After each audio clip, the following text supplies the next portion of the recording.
Assalamualaikum warahmatullahi wabarakatuh. Selamat malam, Bapak Ibu semua. Terima kasih sudah hadir tepat waktu untuk Bapak Ibu saat ini. Nah, jadi Bapak Ibu semua sesuai dengan pertemuan yang kemarin ya, kita lanjutkan materi yang sudah kita pelajari sebelumnya. Dan hari ini kita akan berfokus pada materi yang berjudul tahap interest dan consideration dalam marketing funnel. Gitu. Nah, untuk mempersingkat waktu sebelum kita memulai pelajaran atau mata kuliah di malam hari ini, alangkah baiknya kita berdoa terlebih dahulu. Baik, silakan untuk berdoa. Saya persilahkan.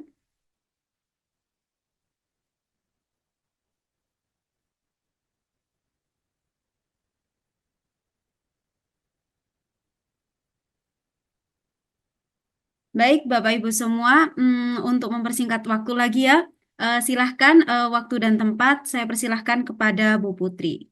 Silakan Bu Putri. Terima kasih Bu Satya izin share screen ya. Baik, oke teman-teman semua kita lanjutkan tahap yang selanjutnya dari marketing funnel. Hari ini akan bahas tentang interest dan consideration. Nah, kenapa ini dijadiin satu? Sebenarnya mirip-mirip ya Bapak Ibu kalau sudah kepengen minat gitu ya. Jadi gimana nih caranya meyakinkan gitu ya. Nah, oke, di tahap ini itu sebenarnya tahap krusial dari marketing funnel sebenarnya. Gimana orang kalau sudah interest, milih interest atau enggak, butuh atau enggak, segala macam, titik awalnya di sini Bapak Ibu. Kalau sudah kenal, apakah nanti mau lanjut atau enggak gitu ya. Kayak kata Pak Aji kemarin kan kayak kenalan ya, kayak mau milih jodoh gitu ya. Kalau mau milih jodoh, mau dilanjut apa enggak nih kalau sudah tahu, udah kenal gitu. Oke. Nah, tahap interest ini sebenarnya fase di mana audiens mulai tertarik untuk mengetahui lebih lanjut tentang produk atau layanan kita. Setelah tahu keberadaannya, oh ada merek X, oh ada merek Y gitu ya. Kemudian dalam tahap ini juga perusahaan harusnya bisa berfokus untuk membangun rasa ketertarikan lebih lagi gitu, yang lebih mendalam. Mungkin bisa kontennya lebih banyak, informasinya lebih menarik lagi gitu ya, yang arahnya nanti eh, lebih ke keterlibatan gitu ya. Nanti mungkin like-nya lebih banyak, kemudian komennya lebih banyak, share lebih banyak kayak gitu. Dan akhirnya orang ketika pas butuh ada gitu, ingat gitu ya Bapak Ibu. Nah, kemudian di tahap ini sebenarnya memancing ketertarikan pelanggan. Yang pertama, gimana caranya kita bisa menarik perhatian? Apakah konten kita menarik, informatif? Mungkin kita bisa bikin artikel, video, atau infografis yang akhirnya menarik calon pelanggan. Kemudian kita juga bisa bangun kepercayaan di fase ini. Mungkin sekedar tahu di awal, oh ada produk tertentu gitu ya, produk obat tertentu. Kemudian kita pengen tahu gitu ya di sana. Oh, ternyata obat ini memang pengaruhnya nyata gitu ya, memang cukup oke gitu efeknya ke eh, mungkin ke yang sakit gitu. Jadi lebih bangun kepercayaan melalui konten ini bisa membangun kredibilitas bisnis juga. Jadi calon pelanggan lebih percaya kira-kira kalau mau beli ya pasti ke merek tertentu, merek ini gitu.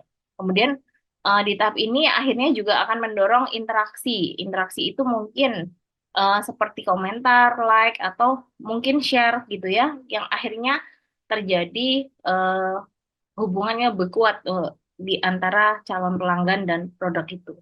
Nah, kita langsung aja ke contoh strategi. Gimana caranya menarik minat pelanggan atau gimana meningkatkan interest pelanggan. Ya. Yang pertama adalah kita mau pakai contoh ruang guru nih teman-teman. Di ruang guru ini pasti akhir-akhir ini kemarin-kemarin juga lagi rame gitu kan ya. Mereka sebenarnya adalah platform pendidikan ya pakai daring ya.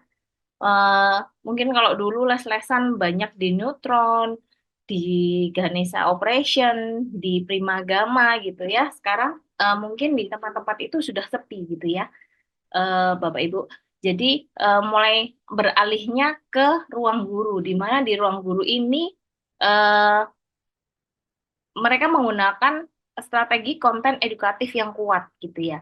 Mereka mulai memposting video tutorial di mana itu bisa membantu calon siswa atau siswa mereka memahami mata pelajaran tertentu gitu. Kemudian dengan memberikan konten edukatif secara gratis dulu yang bermanfaat, ruang guru bisa meningkatkan minat audiens, tapi juga membangun kepercayaan platform pendidikan yang handal gitu ya. Oh ternyata memang materinya cukup oke, cara pengajarannya bagus gitu ya. Anak-anak mudah mengerti, mungkin ada cara-cara trik-trik khusus yang mereka pakai sehingga anak-anak lebih cepat menyelesaikan tugas-tugasnya, mungkin gitu ya Bapak Ibu.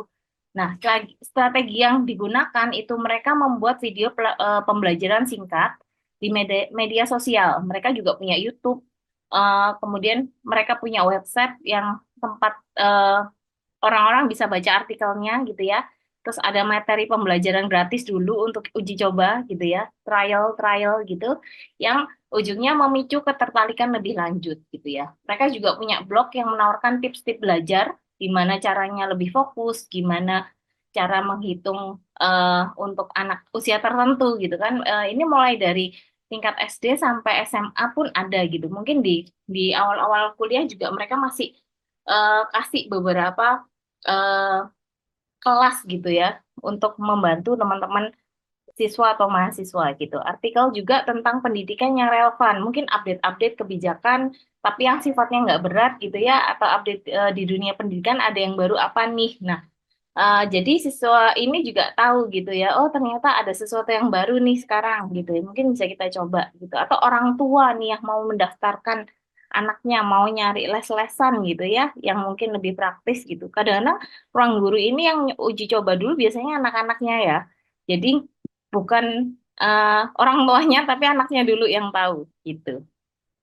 Nah, ini Bapak Ibu di sini ini di websitenya gitu ya. Mereka punya eh, beberapa program-program gitu ya, ada paket-paket gitu ya, mulai harga yang murah banget gitu ya.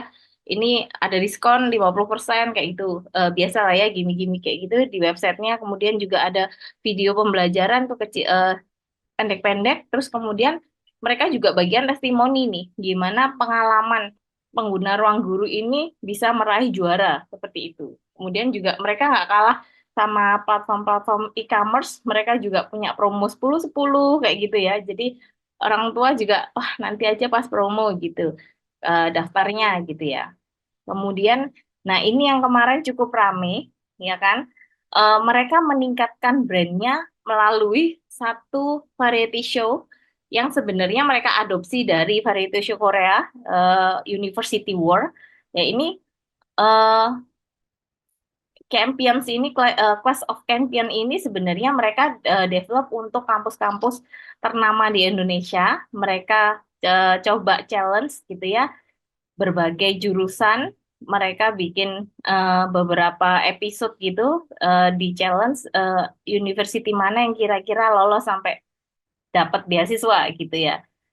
Lumayan seru kalau teman-teman Bapak Ibu ngikutin gitu ya. Ini view-nya bisa sampai 8,7 M kayak gitu ya. Jadi untuk awareness-nya sendiri pasti naik banget ya.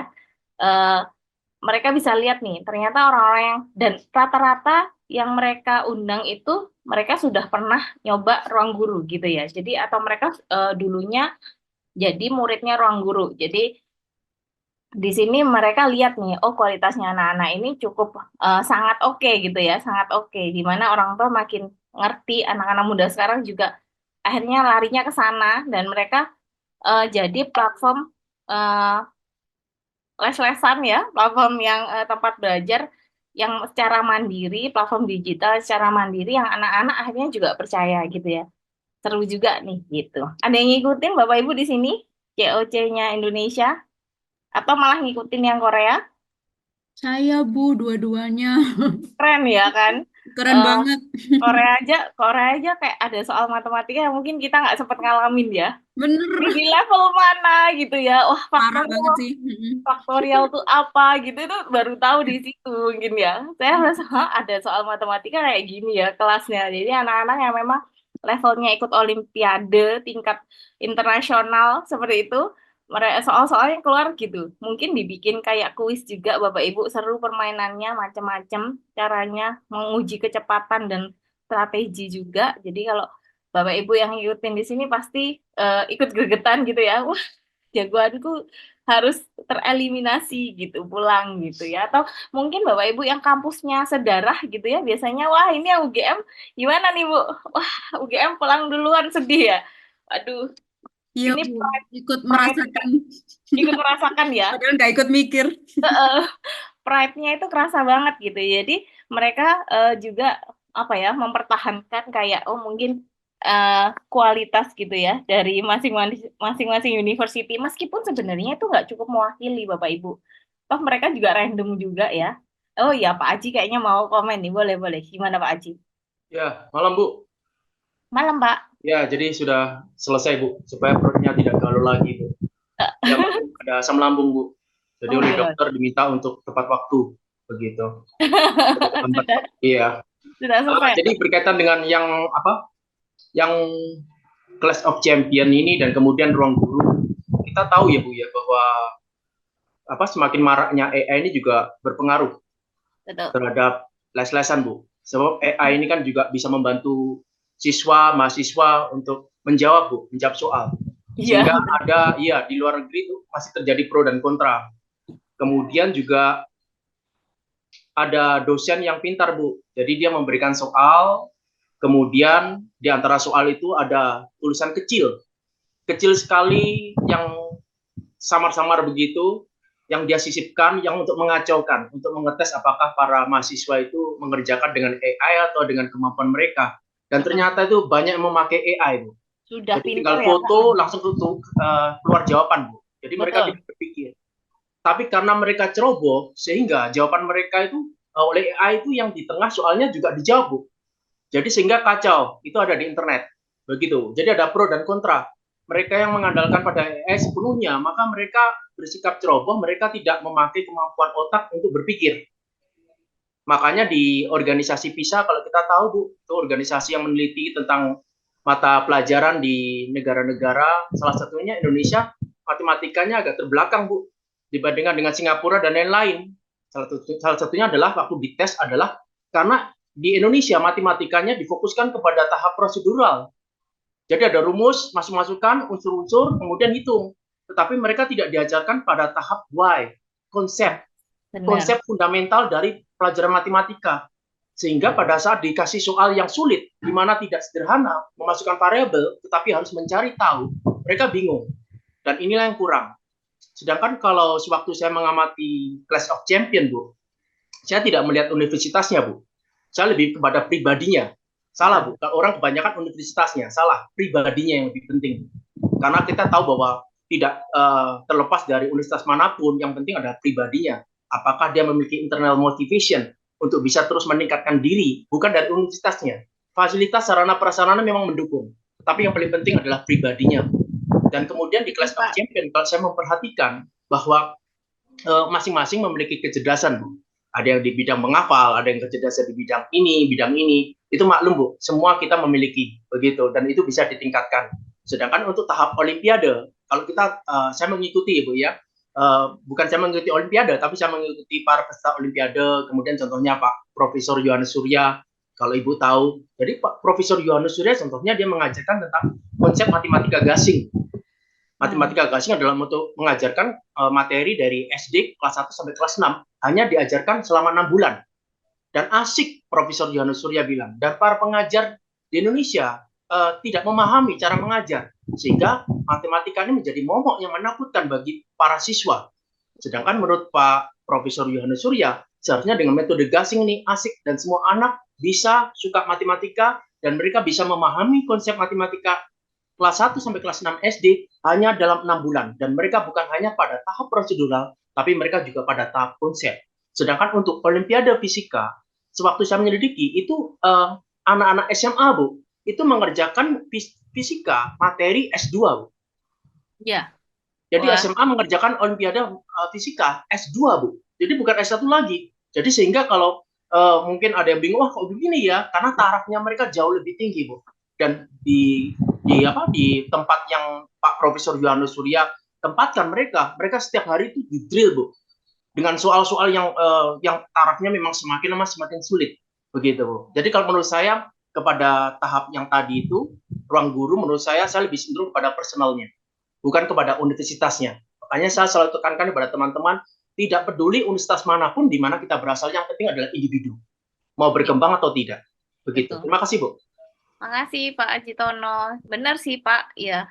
Kita juga setuju, kita appreciate personalnya gitu ya. Kita pasti punya jagoan meskipun itu nggak kampusnya sendiri gitu ya. Tapi mungkin Bu Sate yang punya teman sedarah di situ terasa Pak, wah kampusku gagal duluan gitu ya. Kayak aduh rasanya pride-nya gitu, wah nggak mungkin nih gitu. Kayak di awal-awal juga mungkin beberapa bikin serunya sih di situ sih Pak. Saya juga setuju anak-anak yang Olimpiade ini ada pengajar khusus yang memang mengarahkan ke gimana mereka bisa memahami konsep dan keterpakaiannya di lingkungan sebenarnya. Silakan Pak. Saya ingin menambahkan, Bu. Jadi memang AI ini tidak bisa ditolak. AI ini sudah semakin marak di universitas, di sekolah-sekolah di Indonesia bahkan. Salah satunya universitas di Surabaya Barat itu sudah memakai AI, Bu. Jadi untuk prodi non desain sudah memakai 7 AI. Wow. Dan itu diberlakukan semua, Bu. Iya, untuk para dosen, untuk para mahasiswa. Dan kemudian untuk desain ada 3. Dan itu sudah diseleksi, Bu, oleh Direktur Teknologi Informasi di situ. Dari sekian 40 lebih AI, diseleksi 10 AI itu. Jadi dia berkata bahwa memang AI itu tidak bisa kita tolak. Tetapi AI harus kita pakai dengan bijak dan benar, kita mengerti konsepnya. Begitu, Bu. Itu saja. Terima kasih, Bu. Makasih Pak Aji, setuju Pak. Memang kita nggak bisa menolak itu. Dunia udah mengarah ke sana. Paling nggak sama seperti anak-anak sekarang yang mungkin mulai banyak gadget ya, kita nggak mungkin lepasin itu. Mereka memang dunianya akan mengarah ke sana. Eh, Gimana mengarahkan anak-anak ini untuk menggunakannya lebih bijak. Memang arahnya ke situ. Kita pun di S1 di awal juga dikenalkan beberapa AI supaya mereka lebih mudah, lebih efisien, lebih produktif sebenarnya Pak, supaya untuk cari data nggak lama-lama gitu ya, nggak harus ke perpus segala macam pelan-pelan. Tapi memang akhirnya gitu ya minat mereka baca itu tetap kurang. Terus kemudian karena sudah dirangkumkan, kemudian sudah ada eh, cara instannya, akhirnya makin makin ke sini mereka makin malas nih untuk berpikir gitu ya. Silakan Pak Aji tanggapannya. Memang, Bu, jadi seperti pedang bermata dua. Karena kita dengan AI kita bisa mendapatkan rangkuman, maka cepat kita memakai itu, Bu, untuk melakukan summary, untuk melakukan kritik, review, dan lain-lain.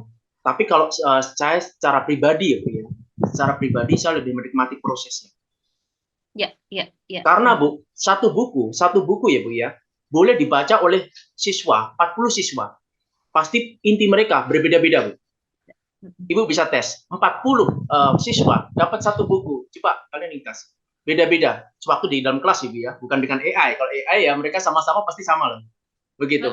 Jadi kalau saya tangkap adalah kenapa saya lebih cenderung pada prosesnya, karena sewaktu saya membandingkan buku yang saya baca secara pribadi dengan konsepnya yang Mortimer J. Adler, How to Read a Book, Bu, yang konsep-konsep ada 4 tahap itu, Bu, itu buku yang bagus. Membaca buku sesuai dengan genrenya, saya lebih mendapatkan lebih waktu saya membaca secara pribadi dibandingkan saya mengandalkan AI. Itu yang saya bandingkan, Bu. Jadi saya secara pribadi saya lebih menikmati karena sewaktu saya membaca itu saya bisa menyelami pemikiran dari penulis, opininya, latar belakangnya, terus kemudian konsep berpikirnya, dan itu menarik bagi saya, Bu. Jadi seakan-akan saya seperti berbicara dengan penulis, dan ini yang tidak bisa digantikan dengan AI yang hanya ringkasan, Bu. Itu saja cara pribadi, Bu. Terima kasih, Bu. Terima kasih Pak Aji Tono. Ada tanggapan lain teman-teman di sini? Mungkin Pak Antariksa, gimana kemarin Pak ngikutin COC pasti dong. Enggak, Bu, saya nggak ikutin itu acaranya. Oh, Cuman, nggak ikutin. iya, kalau dari saya, kalau mengenai AI, pastinya saya lebih, apa namanya, mungkin tugas siswa itu lebih kayak ke arah praktek ya, dan studi kasus ya, gitu. Karena beberapa kali kalau saya taruh di AI juga ngomongin studi kasus, ya rata-rata kayak, maksudnya karena apa namanya, jawabannya ya kayak sama rata aja gitu. Nggak ada Berbeda sesuatu yang dengan dalam gitu ya. Betul, berbeda dengan studi kasus kayak apa yang pernah kita alamin gitu dan itu dijadikan sebuah pertanyaan, ada pertanyaan akan kita jawab apa sebuah jawaban kan itu akan lebih berbeda lagi gitu. Kayak mungkin makin ke depan akan lebih banyak studi kasus kali ya daripada kita kayak misalnya teori kayak apakah istilah ini gitu. Nah, itu kan udah gampang ya dicari gitu. Tapi Hari kalau bagaimana cara menyelesaikannya gitu ketika menghadapi ini ya gitu. Itu kan berbeda-beda mulai pengalaman orang masing-masing gitu. Iya, iya. Hmm. Saya terapkan itu di kelas ini, Pak, di kelas reguler, Pak. Jadi saya Hmm. bahkan ngeprint supaya anak-anak ini nulis gitu. Karena kalau Hmm. ada memang beberapa anak yang malas gitu. Ini harus ditulis, Miss, gitu kan. Eh, Hmm. nggak apa-apa ditulis aja ini ya misalkan studi kasus kasih backgroundnya kemudian pertanyaannya kasih 4 pertanyaan aja yang sifatnya HOTS gitu ya Iya. yang mereka harus mikir lebih dalam nyari eh, proses alurnya kayak gimana saya nggak lihat bener salahnya dan itu kan saya kasih di beberapa kelas yang beda di mata kuliah yang sama.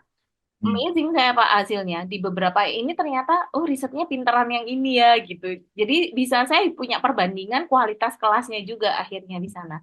Oh ini anak-anaknya memang arahnya ke sini. Oh ini presentasinya bagus nih misalkan gitu. Jadi akhirnya cukup tahu dengan tipe-tipe anak-anak ini. Jadi saya cukup bisa nge-treat mereka caranya gimana ya gitu. Lebih suka model kayak apa gitu. Betul sih Bu. Sebenarnya nggak ada yang salah kan dengan AI ya kita semua pasti pakai AI gitu. Cuman kalau kita menjawab dengan AI dan kita nggak mengerti untuk dipresentasikan, nah itu menurut saya agak Ya, betul. Jadi tahu ini ngambil iya, AI atau mereka memang baca nih. Jadi ngetesnya kecil-kecil aja. Oh, tahu nggak maksudnya ini gitu. Jadi iya itu betul. baru mereka merasa banget, oh ya, ada bu penjelasannya di situ. Akhirnya jawabnya gitu Nah, anak-anak sekarang tuh. Ya, ya harus sedikit kurang lebih ya ya direm ya digas ya Pak ya. Kadang ada iya, maklumnya juga ya anak-anak yang penting udah mengarah ke sana dan mereka juga menikmati proses belajarnya gitu sih. iya Bu. Gitu. Ada pendapat lain mungkin Kak Aryani? Iya, Belum Bu. bersuara hari ini. Selamat malam. Malam. Sebenarnya sih saya tidak begitu mengikuti, tapi ada sih apa video yang Ruang Guru Champion episode 11 ya, yang Mana tentang yang siapa Shakira ya. Sakira? Eh, Oke. Kalau kita nonton itu kan memang seru dan babaknya itu banyak yang menantang sih Bu ya. Dari mulai kuis-kuisnya yang emang ya cepat. Jadi pertanyaan-pertanyaannya itu bagaimana dijawab dalam waktu yang singkat. Lalu harus akurat. Ya, kemudian ada kalau nggak salah ada presentasi atau apa gitu, studi kasus juga ada. Lalu strategi-strateginya sih juga bagus. Bagaimana apa Excel dan Sakira itu menggunakan apa cara-cara yang berbeda sudah pasti pemahaman materinya bagaimana mereka harus mendalam topik-topiknya bagaimana yang diuji sehingga ya memang tertarik untuk ditonton sih tapi untuk apa keseruan acara sih memang momen-momennya itu dibuat dramatis juga. Betul, Jadi betul. kita Pasti ada terpaku juga sih nontonnya. Jadi ikut tegang juga ini apa cara menjawabnya bagaimana. Jadi menurut saya ya memang segala tantangan-tantangan yang dilakukan ruang guru itu sih memang ya bagus sih untuk apa meningkatkan kecerdasan peserta sih dan juga agar kemampuan mereka itu bisa berpikir eh, sebagaimana semestinya sih menurut saya sih Bu. Oke, thank you pendapatnya. Memang kayaknya yang pintar yang bikin acara sama yang bikin soal ya. Iya, Jadi karena kan memang di manajemen itu apa seru ya. seru Jadi ya. acaranya dari awal sampai akhir tuh memang seperti sudah yang mana kira-kira penonton itu jadi terpukau lalu apa kita jadi juga ikut ikut tegang juga nontonnya. Ini kira-kira eh, apa Excel jawabnya gimana ya? Gitu kira-kira bisa Ya. nggak ya kira-kira gitu. Iya sih, emang beberapa ada yang lucu ya, kayak Excel itu ya. Ya, dia Iya. keluar masuk sih, tapi sayang banget. Harusnya keluar aja gitu kan, biar lebih seru. Iya, Pak Aji, monggo Pak Aji. Iya Bu, jadi saya mau menambahkan Bu. Jadi kebanyakan orang kalau pada melihat acara-acara tersebut itu hanya melihat keasikan, menjagokan, kemudian siapa yang menang, siapa yang kalah. Sesungguhnya kalau kita membuat soal seperti ada soal HOTS ya Bu ya, kayak order of thinking skill, kita harus tahu juga, kita jangan melihat hasilnya, tapi kita lihat prosesnya. Kenapa champion itu bisa terbentuk seperti demikian? Bagaimana metode belajarnya? Itu yang penting. Sebab kan ada pepatah ya bahwa hasil tidak akan mengkhianati proses. Kalau kita mengikuti proses yang sama, pasti kita juga bisa. Makanya ada konsep kalau kita tahu di psikologi, Bu, kebanyakan kan ada yang berkata tidak boleh membanding-bandingkan anak, tidak boleh membanding-bandingkan siswa. Itu salah, Bu. Kalau saya boleh bilang, salah. Alasan mereka adalah karena akan membuat minder. Itu konsep berpikirnya salah. Kalau kita analisa, yang benar adalah dibanding-bandingkan itu tidak apa-apa, Bu. Karena memang realitanya itu di dunia akan dibandingkan, Bu. Kita pilih kampus, kita membandingkan. Benar kan? Kita memilih jodoh, kita membandingkan, dibandingkan. Di orang Jawa ada bibit, bobot, bebet. Kita akan melamar kerja, kita akan dibandingkan oleh HRD. Pada saat kita membuka usaha, jasa, produk, kita akan dibandingkan oleh konsumen. Bahkan pada saat kita akan memilih produk tertentu, contoh sampo atau sabun di supermarket, kita akan membandingkan. Jadi membandingkan itu adalah realita yang harus kita hadapi. Jadi kita juga harus beritahu kepada anak. Yang salah adalah cara memberitahu kepada anak atau memberitahu kepada seseorang. Itu yang penting, Bu. Supaya anak atau seseorang tersebut tidak minder, tetapi malah termotivasi. Contoh, ada kakaknya pintar matematika, adiknya kurang seberapa pintar matematika. Cara pendekatannya kepada adiknya seperti begini. Dek, kakakmu itu pintar matematika. Ya, kamu juga bisa, Dek. Kalau kamu ngerti bahwa kakakmu itu rajin dan dia ada konsep, metode cara belajar matematika. Begitu, Bu. Jadi bukan mengolok-olok adiknya, kamu nggak bisa matematika, kamu bodoh, beda sama kakakmu yang pintar. Itu tidak boleh, itu minder, Bu. Tetapi kalau kita melihat contohnya Clash of Champions, saya lebih tertarik kepada proses yang mereka alami, Bu. Apa yang mereka lakukan sehingga mereka jago seperti demikian, bukan kepada hasilnya saja. Sebab hasil tidak akan mengkhianati proses. Itu saja, Bu. Terima kasih. Betul, betul. Semua ada background-nya. Awal-awal itu diceritain ya background-nya dari mana, segala macam gitu kan. Akhirnya sampai background orang tuanya kebuka juga, Pak. Lama-lama di interview di mana-mana, akhirnya makin tahu, oh anak-anak pinter ini ternyata prosesnya seperti ini ya, gitu ya. Treatment orang tuanya seperti ini, kayak gitu ya. Apa yang mereka prioritaskan gitu. Bahkan ada yang tanya, kalian makan apa sih gitu ya. Sampai hal gimmicknya kayak gitu. Oke, Kak Ido. Oh, oke, oke. Terima kasih Kak Ido konfirmasinya. Oke, saya lanjutkan ya Bapak Ibu. Oke, tadi sampai COC. Oke, dari sampai sini lumayan seru pembahasannya. Nah, ini cara yang kedua gimana untuk menarik minat atau interest. Kita bisa coba gratis atau penawaran terbatas. Nah, ini sebenarnya memungkinkan pelanggan atau calon customer kita untuk mencoba produk kita tanpa resiko sebenarnya karena mereka nggak bayar karena mereka mungkin masih inget ya ini saya kasih contoh itu kan Gojek nih. Mereka kan biasanya kasih promo awal-awal gitu ya gratis mungkin di sini juga sempat ada yang em, pernah ngerasain Grab Rp1 gitu ya dulu awal-awal gitu ya Rp1 mau tujuannya sejauh apa gitu ya biasanya atau pindah kota pun saya pernah nyoba waktu itu Rp1 waktu ke Palembang wah naik mobil Rp1 nih bisa jaraknya lumayan kayak gitu dan itu akhirnya mencoba experience pelanggan untuk merasakan produk atau layanannya mereka gitu ya jadi ini mungkin salah satu contoh aja. Jadi mereka menawarkan diskon khusus biasanya di pengguna baru. Biasanya diskonnya lebih banyak di pengguna baru. Promonya lebih gencar di sana gitu ya. Dan mereka juga punya challenge biasanya di mana ngundang beberapa orang, misalkan 5 orang atau 10 orang gitu ya. Mereka menyelesaikan itu kita dapat promo tambahan gitu ya. Kemudian mereka juga rajin nih ngirimin notifikasi ya, baik di email ataupun di notif masuk kayak gitu, supaya mengingatkan lagi, oh kita ada produk baru nih, oh kita ada layanan baru nih gitu, supaya target marketnya lebih kenal dan mungkin itu salah satu cara efektif buat mereka gitu. Kemudian bisa pakai testimoni dan ulasan pelanggan. Nah ini udah banyak dipakai ya teman-teman yang mungkin langganan e-commerce gitu ya. Biasanya kita membandingkan nih, kayak Pak Aji tadi bilang mau beli sampo aja, kita bandingin nih, kayak gitu ya.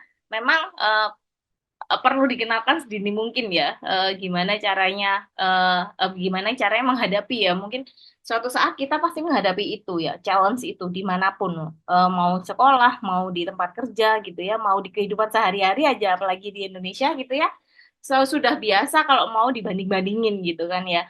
Nah, tapi di sini kalau untuk calon pelanggan yang mungkin sudah punya minat, sudah pengen mau beli gitu ya, atau udah mulai tertarik, biasanya mulai cari tahu nih, mau beli sepatu X, merek X atau Y ya gitu ya. Kita cari nih, kita lihat gambar aslinya nih. Oh ini produk sepatu lokal nih katanya keren nih. Kemarin sempat lihat reelsnya, iklannya di sana ternyata nyaman nih gitu ya. Lumayan untuk support UMKM di Indonesia misalnya gitu ya.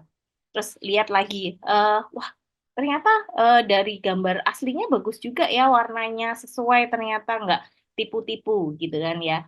Nah di sini juga rata-rata memang calon pembeli lebih yakin dengan gambar asli ya biasanya, daripada gambar yang mungkin diposting sama penjualnya gitu ya, karena oh lebih real gitu ya, oh kayak gini gitu, atau mungkin yang pakai Traveloka kayak gitu-gitu ya, kalau mau pesan hotel atau apa gitu ya, biasanya lihat nih suasana aslinya tuh kayak gimana sih, karena mereka selalu bikin video atau foto yang memang kualitasnya bagus banget gitu, tapi dengan kamera-kamera pelanggan yang sudah ke sana, kita jadi lebih tahu, lebih real, oh kira-kira kayak gini ya gambaran aslinya gitu ya, oh luasnya segini ya, oh ada tempat bermainnya di sini ya, kayak gitu. Atau mungkin justru ada update-update-nya, oh yang kemarin nggak ada ini ternyata sekarang udah ada ini, kayak gitu gitu. Nah, strateginya mereka biasanya menampilkan ratingnya tokonya kayak gitu ya. Itu juga akhirnya di sini mereka menggunakan konten user generated ya, yaitu tadi konten-konten yang diunggah sama customer yang akhirnya kita jauh lebih percaya, karena itu cerita sukses pengguna gitu kan. Biasanya kalau dibuka, oh ternyata beli celana, oh ininya eh, sakunya ternyata nggak dijahit gitu kan ya. Itu kan beberapa ada nih, lihat, wah kak ini warnanya salah kirim nih segala macam, itu sering ya kita lihat mungkin ya di toko-toko gitu. Nah, selain itu mungkin contohnya di Google Review gitu ya. Orang-orang kalau mau pergi ke suatu tempat gitu kan, mereka eh, lihat dulu nih di Google ratingnya berapa gitu kan. Kafenya enak apa enggak gitu ya. Lihat deh harganya berapa, mahal apa enggak. Nah, dari sini ciri-ciri konten user generated ini biasanya dibuat oleh pengguna, mereka yang sudah merasakan layanannya atau beli produknya langsung. Kemudian biasanya beragam nih, baik foto, video, komentar, itu mereka lebih real gitu ya, atau bahkan ada yang bikin guyonan, bikin meme gitu ya, tentang produk atau mereknya mereka gitu. Bikinan kemudian biasanya konten ini lebih otentik gitu kan, karena memang ini konten-konten yang jujur gitu ya, kayak tadi, wah ternyata beli celana sakunya nggak dijahit nih kak gitu, atau eh, ada warna yang nggak sesuai nih yang dikirim, atau kekecilan nih kayak gitu-gitu biasanya. Kemudian dibagikan secara sukarela. Nah itu ada beberapa yang memang eh, memberikan tawaran tambahan bonus gitu ya, kayak oh kasih poin nih kalau mau ngasih ulasan kayak gitu-gitu ya, atau memang secara sengaja sukarela karena memang produknya bagus banget, mereka mau share, atau mereka tujuannya komplain gitu ya, jadi biar pelanggan lain nggak tertipu di sana gitu. Oke, kemudian kita bisa pakai cara campaign medsos dengan konten interaktif. Di sini kita kasih contoh Indomie ya. Indomie ini biasanya challenge-nya sama chef-chef gitu ya, bikin konten-konten masak gitu, atau mukbang bareng-bareng gitu ya. Mereka bikin challenge Indomie berbagai variasi, atau gimana caranya kita menikmati Indomie sesuai selera kita gitu. Sesuai tagline-nya mereka ya, Indomie seleraku. Jadi setiap orang tuh caranya macam-macam nih. Ada yang dicampur telur sama sayur, ada yang ditambahin sosis misalkan, ada yang di mungkin masaknya dijadiin omelet gitu ya, macam-macam lah caranya. Dan itu mereka challenge, mereka share resepnya gitu ya, supaya orang lain coba nih gitu. Oh ini Indomie tambahin ini kayaknya enak nih, atau ditambahin susu nih karenya jadi kayak laksa misalnya, kayak gitu-gitu ya Bapak Ibu. Challenge-challenge kayak gini yang akhirnya membantu, selain membantu memperkenalkan produknya, juga meningkatkan interaksi antar pengguna gitu, yang akhirnya tujuannya lagi-lagi meningkatkan minat calon pelanggan gitu ya. Kemudian matriksnya tuh sebenarnya tetap aja masih di time spent on websitenya. Jadi seberapa lama mereka berinteraksi di websitenya, kemudian engage-nya, share, like, dan komennya, kemudian lead generated-nya, kemudian kalau sudah sampai lead generated, mereka mau masukkan nomor handphone atau mereka mau share atau mereka mau ngasih kontak lah intinya, berarti mereka sudah menunjukkan tahap interest yang lebih dalam gitu. Dan ini siap nih sebenarnya dijualin, bisa di follow up lagi gitu.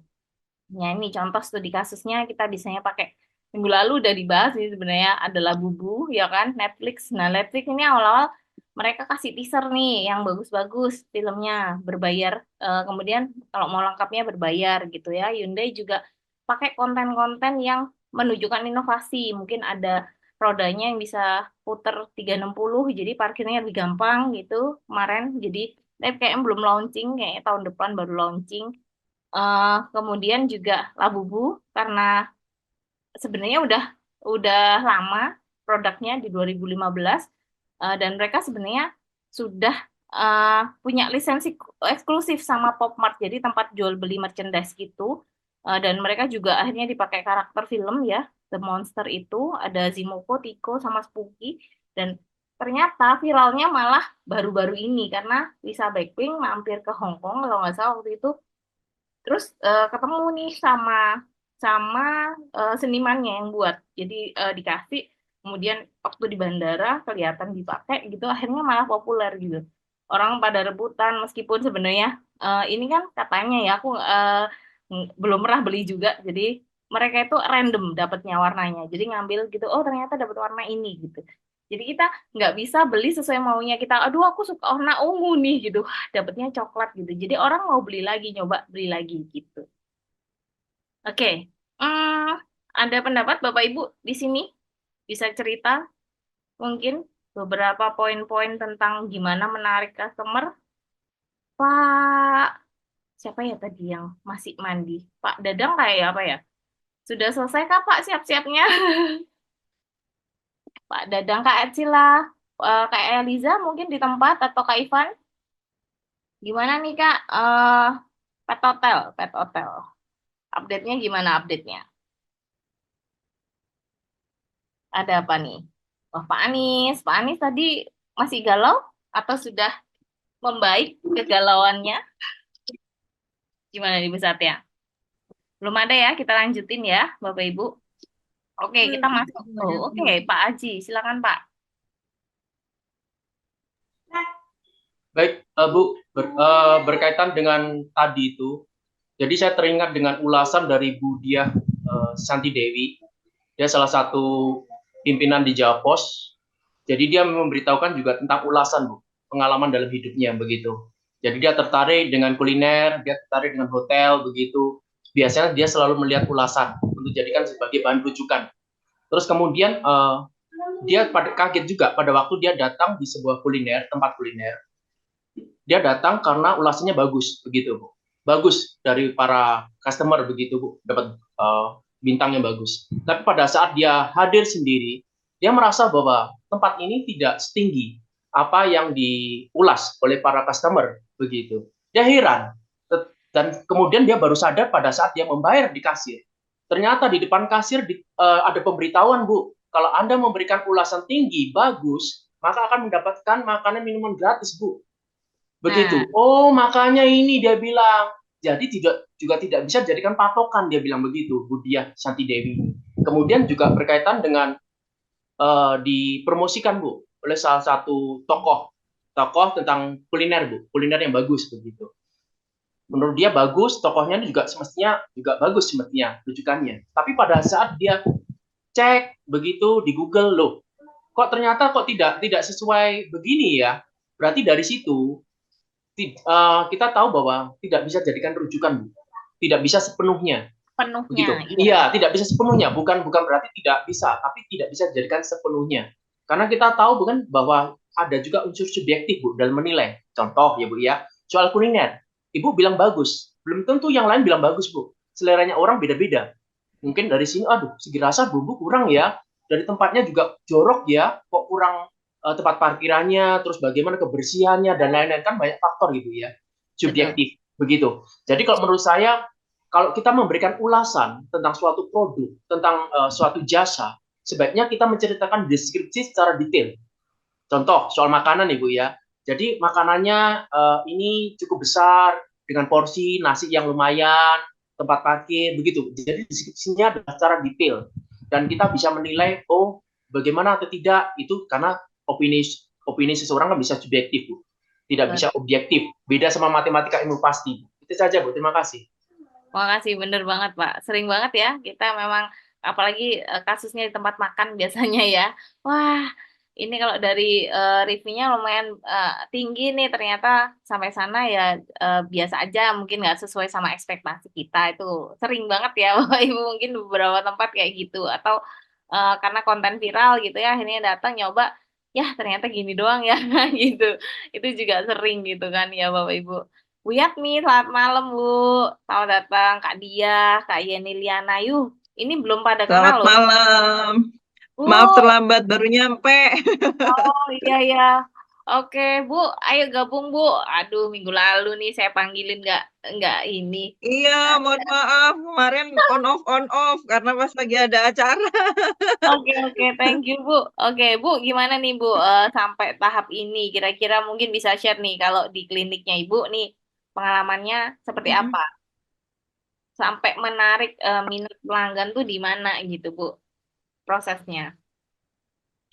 Menarik minat pelanggan ya. Oke. eh saya masih baru join nih, belum ngikutin materi dari awal. Tapi Oke. kalau untuk menarik minat pelanggan, kalau dari sisi sosial medianya ya. Boleh sosmed, Kalau boleh event offline-nya juga boleh sih Bu. Oke, ya kalau untuk dari sisi sosial media, ya kita membuat konten-konten yang menarik, yang relevan juga dan up to date, sehingga informasi-informasi terbaru yang ada di klinik kita tuh bisa tersampaikan.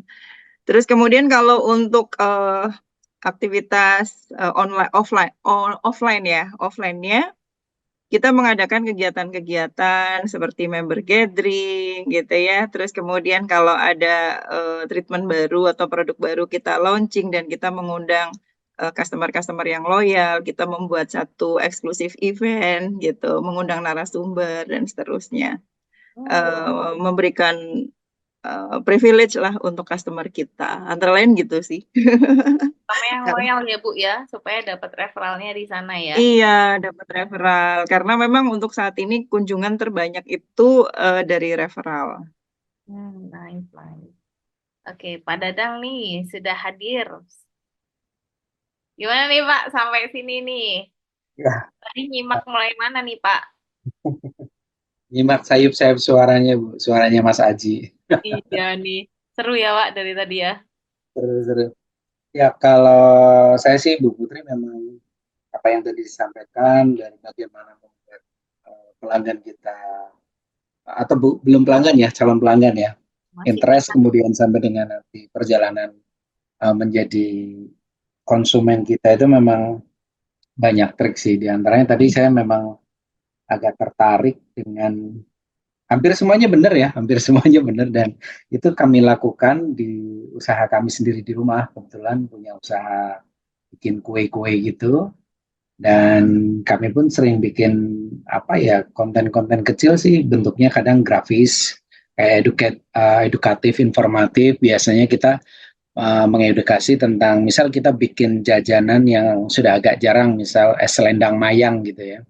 Nah, mungkin kita bisa bikin narasi-narasi kecil yang ngomong bahwa es ini udah sangat jarang, terus keunggulannya apa, dulu sekitar tahun berapa, di daerah mana. Nah, biasanya terus kita munculkan juga bahan-bahan premium yang kita gunakan. Biasanya orang akan ingin coba deh gitu. Setelah itu, biasanya kita juga selalu tidak pernah bikin mass produksi atau tidak bikin produksi banyak. Terbatas memang. Ya, kadang 20 pack atau 10 pack gitu. Nah, itu ternyata juga membuat orang itu cepat-cepatan beli dan akhirnya cepat habis. Padahal walaupun kadang kita bikin 30 bilangnya 10 sih. Yang lain udah dibeli temen, Pak, soalnya udah laku duluan. Kadang satu orang beli 5, beli Iya. 8. Ya, kebetulan, tapi ini akhirnya membentuk konsumen kami ya. Kemudian testimoni juga. Testimoni biasanya kami paling suka kalau yang mereka mengirimkan itu, kami nggak pernah minta testimoni dari pelanggan, dari awal usaha. Sekitar 10 tahun yang lalu nggak pernah bikin, kemudian tapi mereka bercerita sendiri, kadang bikin status, dan kebanyakan kalau jajan kami walaupun jajan tradisional dan lama, anak-anak kecil juga suka. Nah, biasanya mereka bikin caption, bikin foto. Nah, itu yang kita ambil dan ternyata caption tentang apalagi kalau ibu hamil, ibu apa itu namanya kalau hamil apa pengen Ngidam. jajan, nyidam. Apalagi kalau clue-nya nyidam itu biasanya kami bikin dan itu cukup bagus juga sih. Menyentuh-nyentuh emosi begitu Iya, intinya. iya. Jadi ini adalah beberapa langkah yang sudah kami lakukan dan ternyata ya untuk usaha kami yang kecil bisa membidik apa namanya pasar juga dan lumayan berhasil sih. Tiga apa namanya tiga hal yang dilakukan ini Bu. Gitu. Nice, nice. Oke, lucu Pak. Biasanya sih memang kalau jajanan itu eh, kalau bahannya premium tuh orang jadi ini ya, jadi trust, lebih mau nyoba dengan harga berapapun mereka kayak mau aja gitu ya. Betul. Di konsumen kami alhamdulillah tidak pernah tanya harga. Paling nanti kalau udah dikirim mau ditransfer berapa, totalannya berapa. Totalnya berapa bener? Oke, iya. Mereka Terus seringkali mengirim untuk rekanannya, relasinya, saudaranya. Sering kayak gitu, misal ada jajanan, aku ambil 20 pack, ternyata harus dikirim ke rumah sakit, dikirim ke Polres, atau dikirim ke kantor bupati gitu. Jadi nanti dikirim-kirim gitu biasanya mereka. Tapi termasuk gratifikasi bukan ya Bu kayak gitu ya. kan kita bagian vendornya ya Pak ya, kita suppliernya aja. Ya sih, tapi kebanyakan rata-rata ya akhirnya mereka jajan juga dan akhirnya ya memang dasarnya mereka memang suka jajan enak lah yang mereka sudah tidak memikirkan lagi harganya. Tentu saja harganya masih terjangkau sih sebetulnya. Masih cukup terjangkau, hanya memang tidak pernah reveal ya, tidak pernah hanya detail banget nih harganya berapa. Tapi setelah dimakan ya, artinya mereka repeat order kan berarti harga tidak menjadi masalah dengan Ah, iya, iya. kualitas dan rasa yang kami hadirkan. Semacam itu sih. Setuju. Saya juga pernah sih Pak, ya waktu pandemi itu sih. Jadi ya iseng-iseng, saya juga nggak minta testimoni, tapi saya justru praktek user testing, Pak. Kira-kira kurang apa ya gitu, karena nggak antara awal-awal ya bisnis pertama gitu, nggak pede gitu ya, makanan lagi. Kalau jualan produk, beli tempat lain gitu, jual lagi itu kan kita udah tahu lah paling nggak kualitasnya udah nyoba. Kalau makanan kan sama ya, taste orang lain kan satu dengan yang nggak sama gitu kan. Oh ini kurang ini kah gitu. Awal mula juga nggak pede buat jualan Pak, masak dibawa ke kantor makan bareng-bareng gitu.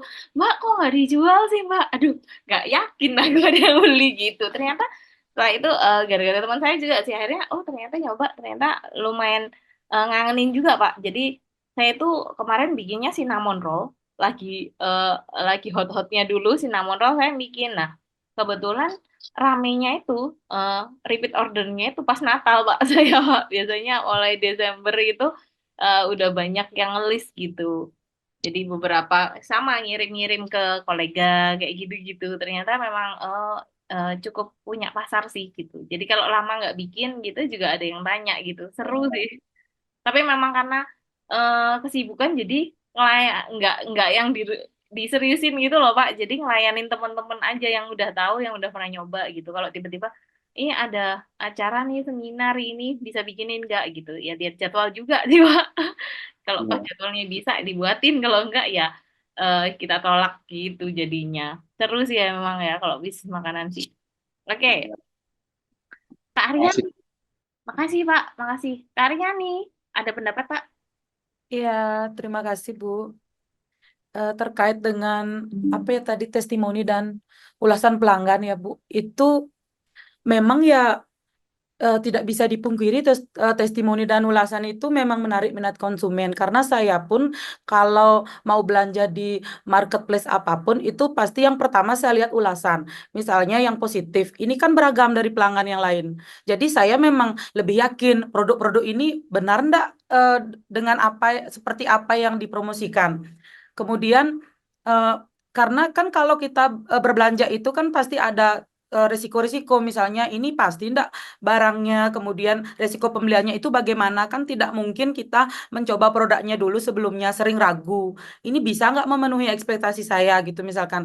Jadi kalau saya membaca ulasan-ulasan testimoni pelanggan ini membantu mengurangi ketidakpastian yang di pikiran saya itu, yang memang misalnya saya sebelumnya belum pernah langganan di toko itu misalkan.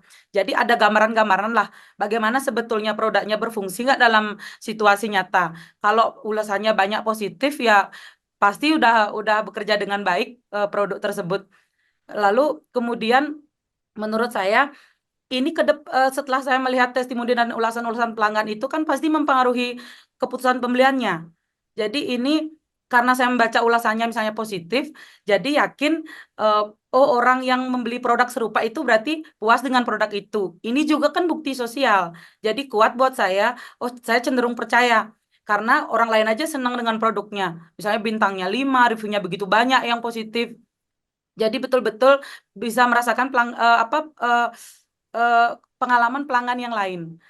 Kemudian eh, menurut saya kalau setelah saya membaca testimoni dan ulasan pelanggan yang positif itu, jadi itu tentu akan berpengaruh eh, pada seperti yang tadi saya jelaskan, apakah saya jadi membeli atau tidak, karena pasti selanjutnya kita akan membandingkan pemilihan produk yang lain kan di marketplace yang lain misalnya produk serupa.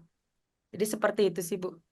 Ya, mungkin antara harganya atau memang ulasan-ulasannya gitu ya kan. Iya, Tapi kadang-kadang sekarang ada ini ya kayak misalkan 300 ulasan ternyata cuma isinya 19. Pernah lihat ya kayak gitu? pernah. Iya Itu kan? kira-kira Mereka beriklan kayaknya. Jadi ada tawaran paket-paket iklan tertentu yang mungkin memunculkannya ulasannya kelihatan di awal itu lebih banyak gitu. Dan kita harus jeli itu di situ. Misalkan ada 3.000 plus gitu, ya. Pokoknya oh ternyata 3.000 lebih, ternyata yang isi cuma 500. Tapi kan kalau dari 3.500 masih oke lah ya. Tapi kalau yang mungkin dari 300 ternyata yang isi cuma 19 gitu kan, berarti pertanyaan ini teman sendiri nih yang beli gitu kan ya.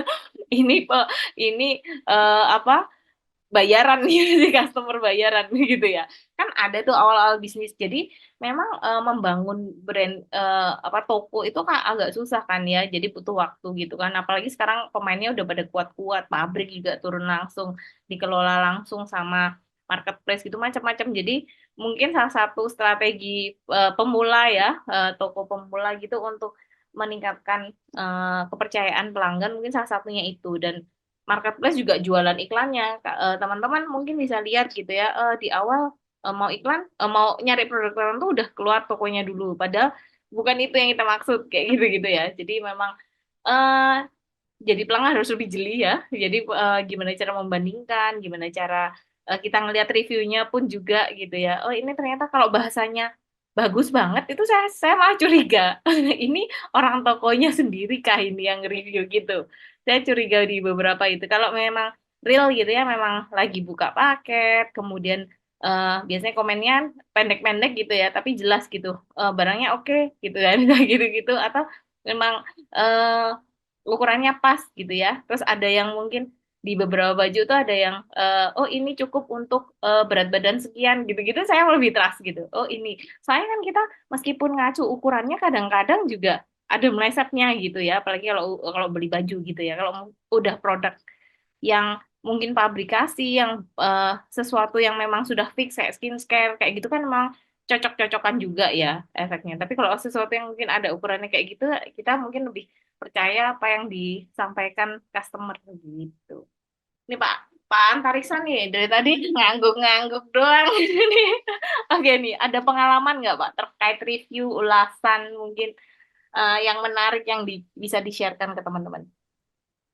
Ya, pastinya memang kita akan selalu lihat ya, review ulasan itu sangat penting sih untuk membeli barang, terutama barang mahal.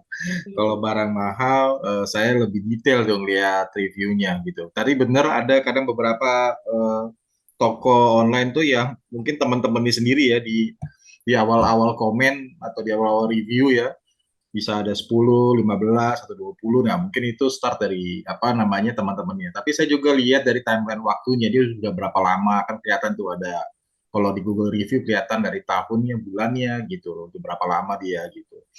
Nah, itu sangat menolong satu kita sebagai pembeli, yang kedua sangat menolong juga sebenarnya buat toko tersebut ya gitu. Makanya sebenarnya kita juga sebagai pembeli harus hati-hati untuk memberikan review gitu. Kalau misalnya barangnya masih bisa ditolerir kekurangannya, ya jangan review yang jelek gitu ya. Karena ada teman saya punya restoran, cuman masalah selera pedas dan nggak pedas, tingkat kepedasan gitu. Terus di review, dimasukin review dengan yang cuman bintang 1 atau berapa lah gitu ya jadi jelek dan itu ternyata cepat mempengaruhi eh, bintangnya ya gitu rate-nya gitu dari misalnya dari 4,9 tiba-tiba bisa langsung jadi 4,5 gitu. Jadi Anjlok banget ya Pak, iya, takut soalnya gitu. anomali gitu.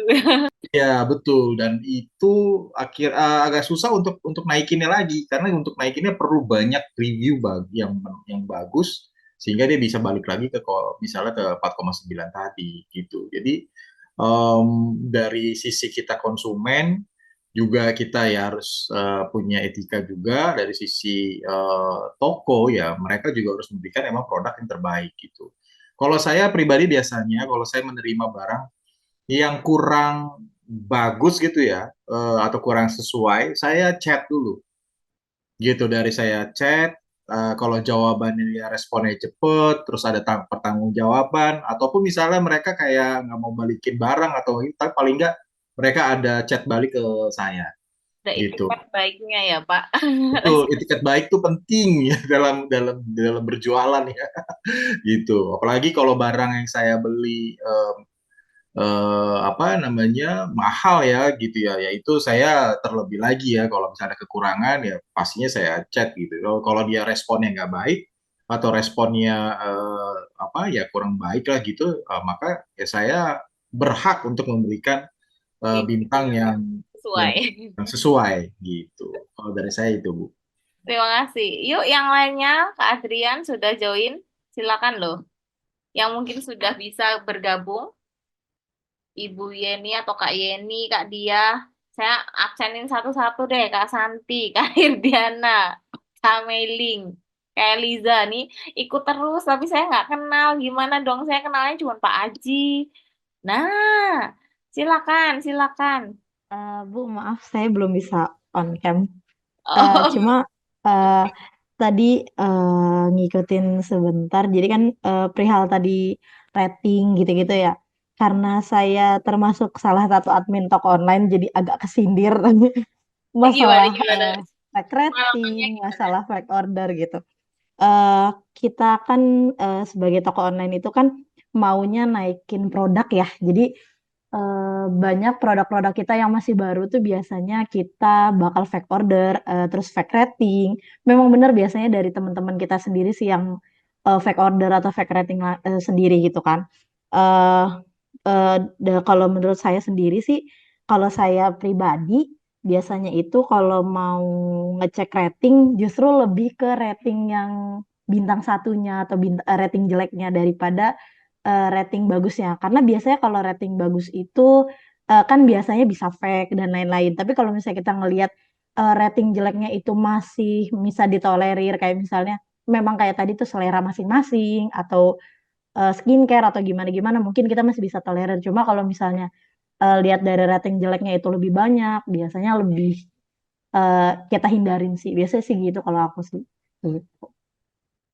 Benar-benar. Jadi mungkin dari rating 1 itu jadi acuan ya, kira-kira seburuk apa kualitasnya atau memang hanya kadang-kadang ya, mungkin kita nggak tahu yang beli itu pesaingnya gitu ya, emang sengaja menjatuhkan tokonya itu juga bisa kan ya Kak Dia. Gitu ya Iya Kak Dia? betul. Jualan apa nih Kak? Atau manage produk apa nih Kak? Kalau toko saya sih lebih ke mainan anak sama home appliance. Jadi kayak barang-barang panci gitu-gitu atau buku mainan anak gitu-gitu. Untuk compliance-nya cukup tinggi enggak kan ya harusnya? Sebenarnya sih enggak, cuma buat beberapa produk memang kayak yang tadi Ibu juga bilang ada juga yang dari pesaing yang komen atau rating 1 kayak gitu-gitu. Nah, biasanya kalau kayak gitu kita bantu dengan fake order tadi, pakai fake rating gitu-gitu sih biasanya.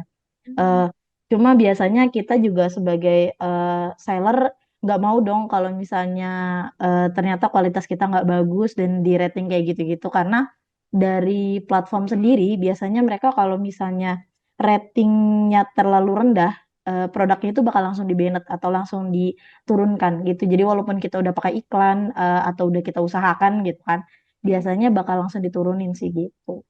Makanya biasa kita bantu pakai fake itu atau mungkin bakal kita ganti kualitas atau gitu-gitu sih biasanya. Jadi timbal balik dari mereka juga balik ke kita gitu. Oke, thank you, thank you. Oke, keren-keren ya. Ini loh sebenarnya tuh pengalaman teman-teman tuh yang lebih berharga daripada ya mungkin materinya ini basic aja, tapi ternyata kalau teman-teman bisa sharing di sini kita dapat manfaat lebih ya, dapat cerita lebih dari teman-teman gitu. Makanya yuk yang lain yang belum bergabung nggak open cam nggak apa-apa, yang penting kedengeran suaranya. Pak Anis nih, Pak Anis. Mana Halo, nih? halo, halo, Nah, ini halo. nih. Ya deh, nggak usah Ya, on gimana? cam. Gimana Gimana, nih? Bu? Ada pengalaman terkait rating atau ulasan? Oh iya, saya ini pribadi, Bu ya. Ya. Saya itu entah dari tahun berapa itu udah pakai Google Review. Hmm. Ya, jadi saya itu karena sering bepergian, terus sering makan di warung, gitu. Pak, makan itu Google Review-nya langsung muncul. Hmm. Nah, jadi saya ngasih rating, saya ngasih penilaian.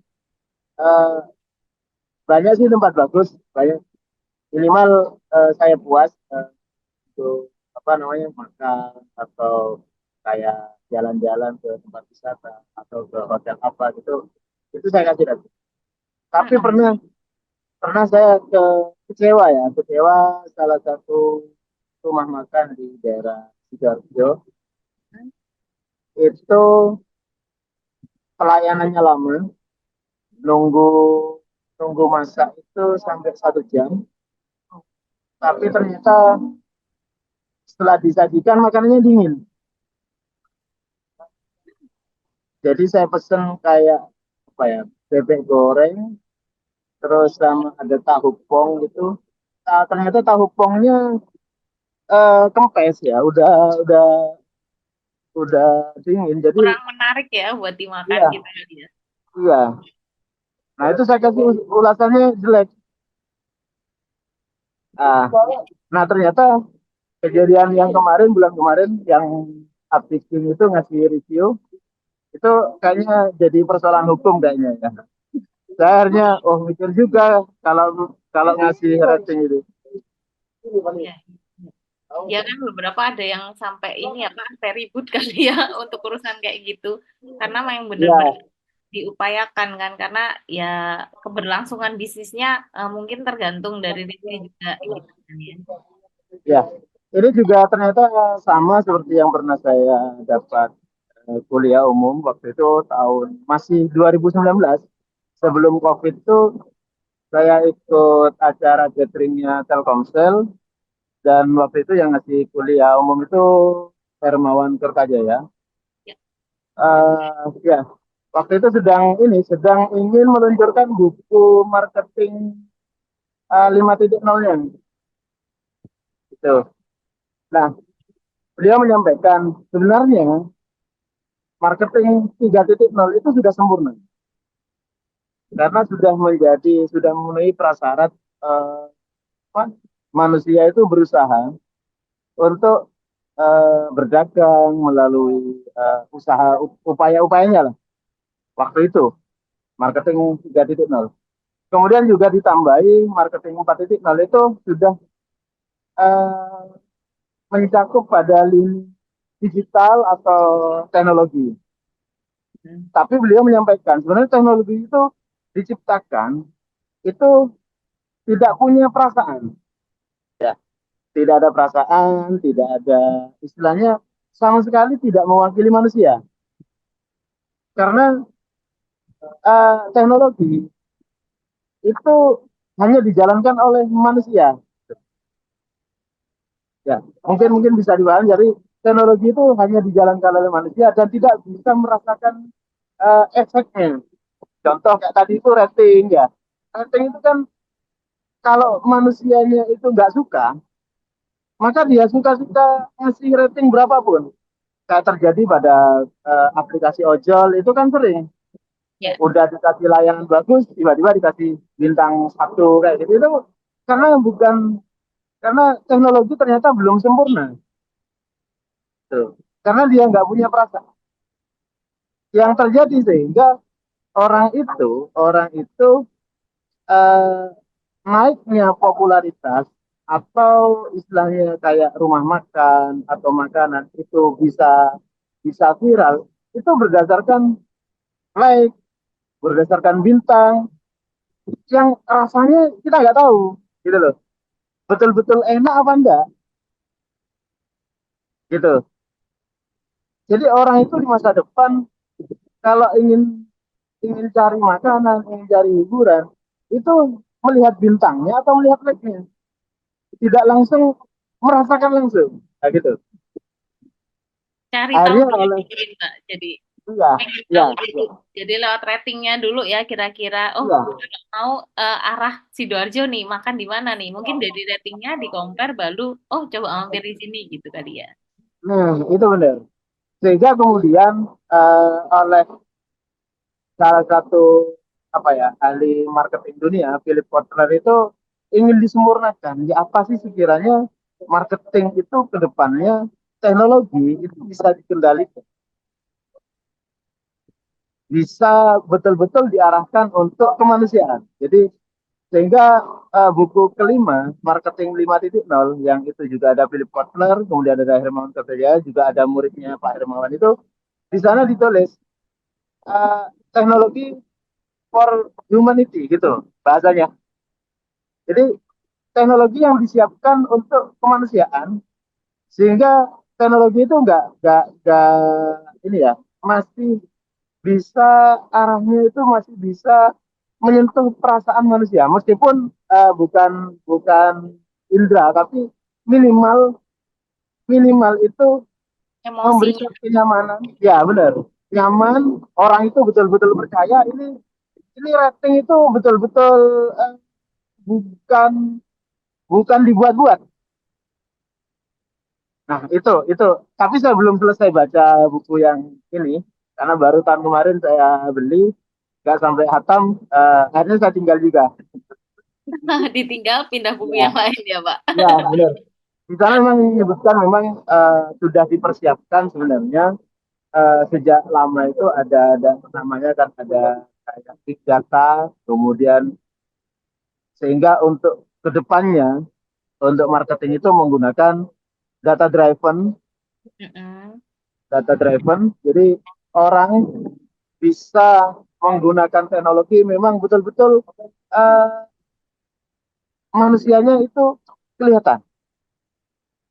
Nah ini kasus menarik juga pada saat pemilik Tesla ya Elon Musk itu membeli Twitter kemudian dinamakan X, itu kan salah satu prasyaratnya kan untuk yang user yang non manusia. Nah, ini user yang non manusia itu tidak lebih dari 5% seperti itu. Yang kenyataannya ternyata di Twitter itu user botnya itu lebih tinggi dari 5%. Sehingga kemudian dari dewan direksinya sampai manajemennya banyak yang dikeluarkan karena memang tidak sesuai dengan kesepakatan di awal. Nah ini kembali ke rating, berarti itu tidak sekedar ngasih orang itu harusnya memang perasaan betul-betul rating itu betul-betul dia merasakan enak dan tidak enaknya, Yang kedua, yang memberikan rating adalah manusia, bukan mesin. Kita lihat sekarang kayak TikTok, Meta dan lain sebagainya itu juga sebenarnya orang bisa viral itu ternyata memang eh, di ini apa namanya memang diciptakan gitu loh. Bukan betul-betul user yang memberikan rating seperti itu, tapi ada teknologi-teknologi lain yang ikut campur. Nah, itu saja mungkin yang bisa saya sampaikan, Bu. Saya saya kurang fokus juga ya. Terima kasih, Bu. Thank you Pak Anies, panjang ya. Menarik ya ceritanya. Mungkin memang kita harus lebih bijak juga, seperti Pak Antarisa tadi sampaikan juga, sebagai user harus hati-hati juga, kecuali memang benar-benar cukup parah pengalamannya, mungkin bisa jadi pembelajaran user yang lain gitu ya, supaya nggak ketipu, supaya bisa lebih hati-hati gitu ya. Nah, oke. Izin saya lanjutkan ya, Bapak Ibu. Di sini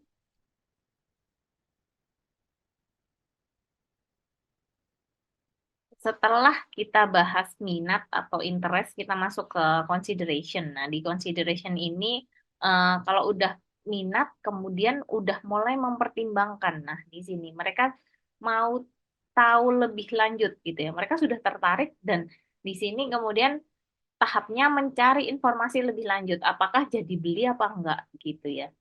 Kemudian di sini kita udah mulai mengevaluasi nih apakah produk itu memenuhi kebutuhan kita, kira-kira pakai yang ini atau yang ini, mana yang lebih bagus ini atau ini gitu ya. Mereka membandingkan fiturnya, mungkin dari sisi kelebihan dan kekurangannya, kemudian harganya. Ada nggak yang harga yang lebih affordable, yang masuk akal gitu ya. Kadang kalau kelihatan murah banget itu juga hati-hati gitu ya. Wah, bener nggak sih ini gitu ya. Kok murah banget di tempat lain kok harganya nggak sekian kayak gitu. Kemudian dari kualitasnya. Nah, kualitas mungkin seperti tadi yang lihatnya dari ulasan-ulasan itu manfaatnya. Nah, biasanya beberapa memang ada yang beli karena butuh, ada yang beli karena pengen gitu ya. Nggak lihat manfaatnya, wah karena lucu nih beli aja gitu atau ini dan kemudian ulasan ini juga jadi alternatif gitu ya. Seperti yang Bapak Ibu sudah sampaikan tadi, beberapa keputusan pembelian biasanya baliknya bisa kita lihat dari ulasan itu gitu. Nah, di tahap ini calon pembeli ini lebih aktif cari solusi dan informasi tambahan, detail-detailnya dicari, mungkin dibandingin nonton YouTube dulu gitu ya. Kalau mau beli gadget tuh biasanya ya beli gadget, beli laptop, beli apa gitu. Wah, ini kok ini lebih bagus nih. Ini ada teknologi yang ini nih. Oh, ini harganya kok murah tapi kok lebih cepet ya infonya kayak gitu ya. Dan kita biasanya ngelihat influencer-influencer yang memang kuat di sana gitu ya. Wah, kalau yang review ini pasti uh, qualified nih. Ini bagus banget nih mungkin gitu. Emang sesuai nih sama reviewnya gitu. Atau ngelihat update baru nih, iklan barunya. Kira-kira apa aja ya fitur-fitur barunya. Nah, kayak gitu. Kemudian di tahap ini, selain yang pertama adalah cari informasi lebih detail, kemudian udah mulai membandingkan, kemudian mikir nih jadi beli atau enggak gitu. Jadi ini sebenarnya tahap jembatan antara pembeli itu jadi ngambil barangnya apa enggak. Kita lihat dari toko mana yang cocok, oh jadi diambil atau enggak tuh di sini. Kemudian aktivitas yang bisa dilakukan di sini adalah sebenarnya di tahap ini itu perusahaan bisa atau suatu produk bisa berkesempatan untuk membangun kepercayaan dan meyakinkan audiensnya gitu. Jadi mereka udah bisa bikin konten-konten yang lebih berkualitas, ngasih contoh-contoh realnya, kemudian mereka menonjolkan kelebihan-kelebihan produknya mereka. Kita bagus di sini, kemudian keunikannya, bedanya sama produk yang lain kayak apa, kemudian manfaat spesifiknya. Kalau perlu kayak tadi ditambahin testimoni-testimoni gitu ya. Kemudian kalau di tahap ini udah gagal, nah berarti kemungkinan mereka milih kompetitor atau memang mereka nggak jadi beli gitu ya. Jadi ini tahap yang cukup kritis karena udah punya minat tapi nggak jadi beli gitu ya. Nah ini sebenarnya tahap kritis nih supaya eh, apa yang sudah kita upayakan bikin konten di awal itu terkonversi gitu ya. Jadi pembelian gitu. Nah ini contoh strateginya. Kemudian ini balik lagi di Tokopedia ya. Mereka punya fitur bandingin harga gitu ya. Bandingin harga atau bandingin produk kayak gitu ya. Dari situ spesifikasinya apa gitu yang dicari apa kita milih nih di filtering harganya, warnanya mungkin ya, Terus kemudian ngelihat ratingnya, mau rating yang berapa, bintang 4 plus atau 4 aja gitu, tokonya mau toko yang official atau yang bintang atau yang star kayak gitu-gitu ya. Dan di sana mereka menyediakan alat perbandingan itu gitu ya. Kemudian bisa dimanfaatkan nih sama pelanggan-pelanggan untuk lebih tahu nih kebutuhannya. Oh, kalau punya budget sekian kayaknya ini mau beli yang harganya sekian aja. Oh, ternyata mungkin dia tahu produk kita, ternyata ngeliat produk lain nih. Wah, kayaknya ini menarik juga nih, dilihat lagi, didetailin lagi gitu ya. Kira-kira dibandingin lagi, wah ini yang cocok nih gitu. Kemudian ada juga yang sistemnya uji coba atau sampel gratis. Kayak tadi ya, Miracle kan cerita nih, mungkin ada brand skincare atau klinik kayak gitu, ada treatment baru. Mereka buka acara gathering, mereka bisa konsultasi gratis dulu di awal, mungkin yang belum member gitu ya, mereka coba sampelnya, atau ada yang mempraktekkan di depan, oh kira-kira ini bandingannya sebelum pakai dan sesudah pakai gitu ya. Jadi sampel ini mungkin mereka bisa merasakan sedikit manfaatnya gitu ya, untuk pelanggan-pelanggan baru ini. Dan di sini kira-kira kalau wah memang ternyata efeknya se-wow itu ya, mereka mungkin akan minat lebih lanjut. Oke deh, kayaknya cocok nih ini atau memang ini yang aku cari kayak gitu ya. Oke, di sini mungkin ada cerita Bu Yatmi, sampel gratis pernah nggak sih kayak Miracle nggak ya? Sampel gratis, enak aja gitu ya. Gimana nih Bu Yatmi? Masih mute Bu? Ya, ada Ibu sampel gratis kita kasih. Ada Jadi nih apa Bu? Produk apa nih ya, biasanya? kita punya ada satu produk yang kita punya sampel size-nya. Jadi kita bisa kasih ke customer untuk mereka trial dulu. Tapi setelah konsultasi dengan dokter tentunya gitu ya. Terus kemudian kita juga punya alat skin analyzer gitu. Jadi customer bisa mencoba dites dulu kulitnya, kondisi kulitnya seperti apa gitu kan. eh Beli apa gitu ya? iya, jadi macam-macam sebenarnya yang kita lakukan. Terus kemudian untuk saat ini pun kita di klinik kita sediakan kayak Gasafone gitu ya. Ada satu alat kecil untuk customer bisa ikut apa namanya ya, ikut main gitu kan. Jadi ada customer experience. Oh, Mereka bisa mendapatkan bisa sampel produk, kemudian bisa juga bisa free treatment yang tidak terlalu berat dulu gitu karena kan baru memulai mencoba kan gitu. Jadi treatment-treatment yang paling aman iya, ya gitu. benar. Ih, saya pernah Bu ke Miracle di foto itu kan 360 kalau ya. Untuk ini. Kalau kalau di kalau Bu Retno di Batam saya endorse. Enggak Bu, Nanti ini yang di bikin Surabaya Bu. videonya timnya Bu Antariksa. Saya malah belum pernah ke Malang pernah Bu waktu vaksin malahan ke Malang vaksin COVID kita vaksinnya di Miracle. Iya waktu itu di Surabaya sih Bu, kita nyoba Miracle. Gini ya ternyata ya mungkin eh, beda klinik beda treatment gitu ya, gimana cara konsultasinya dokternya juga gitu.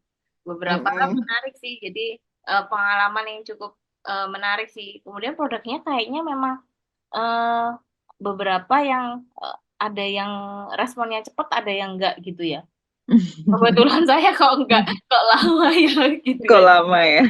Nah, ini maunya yang kayak wah coba-coba ternyata mungkin memang tapi beberapa memang sangat akurat gitu ya Bu. Mungkin kayak yang tipe yang jerawat itu bener-bener kayak hilangnya bersih gitu. Jadi saya dulu kan waktu masih ini di Surabaya cukup jerawatan karena airnya juga di Surabaya nggak terlalu cocok juga kayak gitu. Jadi wah ternyata nggak lama Bu, saya cuma setahun doang. Habis itu udah coba ya, bukan customer loyal Bu saya Bu.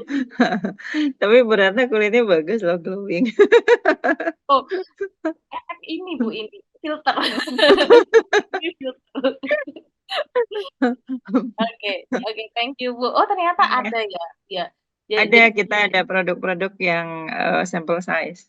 Jadi bisa dicoba dulu. oke, iya sih beberapa kita biasanya kalau beli skincare juga Mungkin ada ya yang bundling sama, oh ini free 1 pouch gitu. Ih, nyobain kecil. Iya, ada. Mau saya kirimin, Bu? Kirim ke Asia, Bu. Kirim ke Asia ya. Terima kasih banyak loh, Bu, tawarannya. Oke, saya bener ya berarti ngasih contoh miracle malam ini.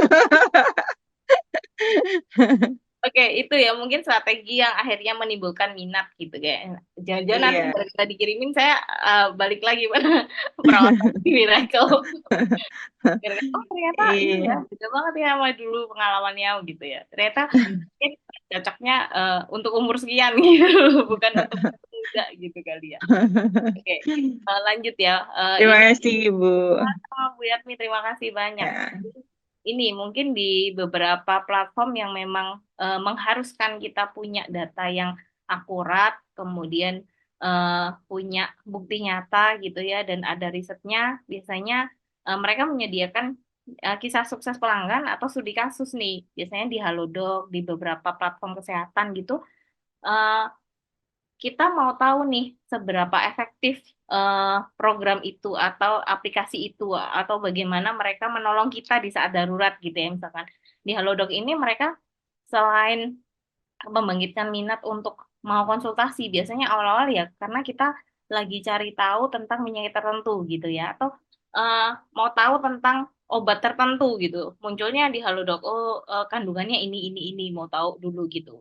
Kemudian waktu butuh waktu darurat memang nggak bisa real ke dokter gitu akhirnya kita pakai nah, gitu dan mereka biasanya juga karena ini cukup krusial gitu ya.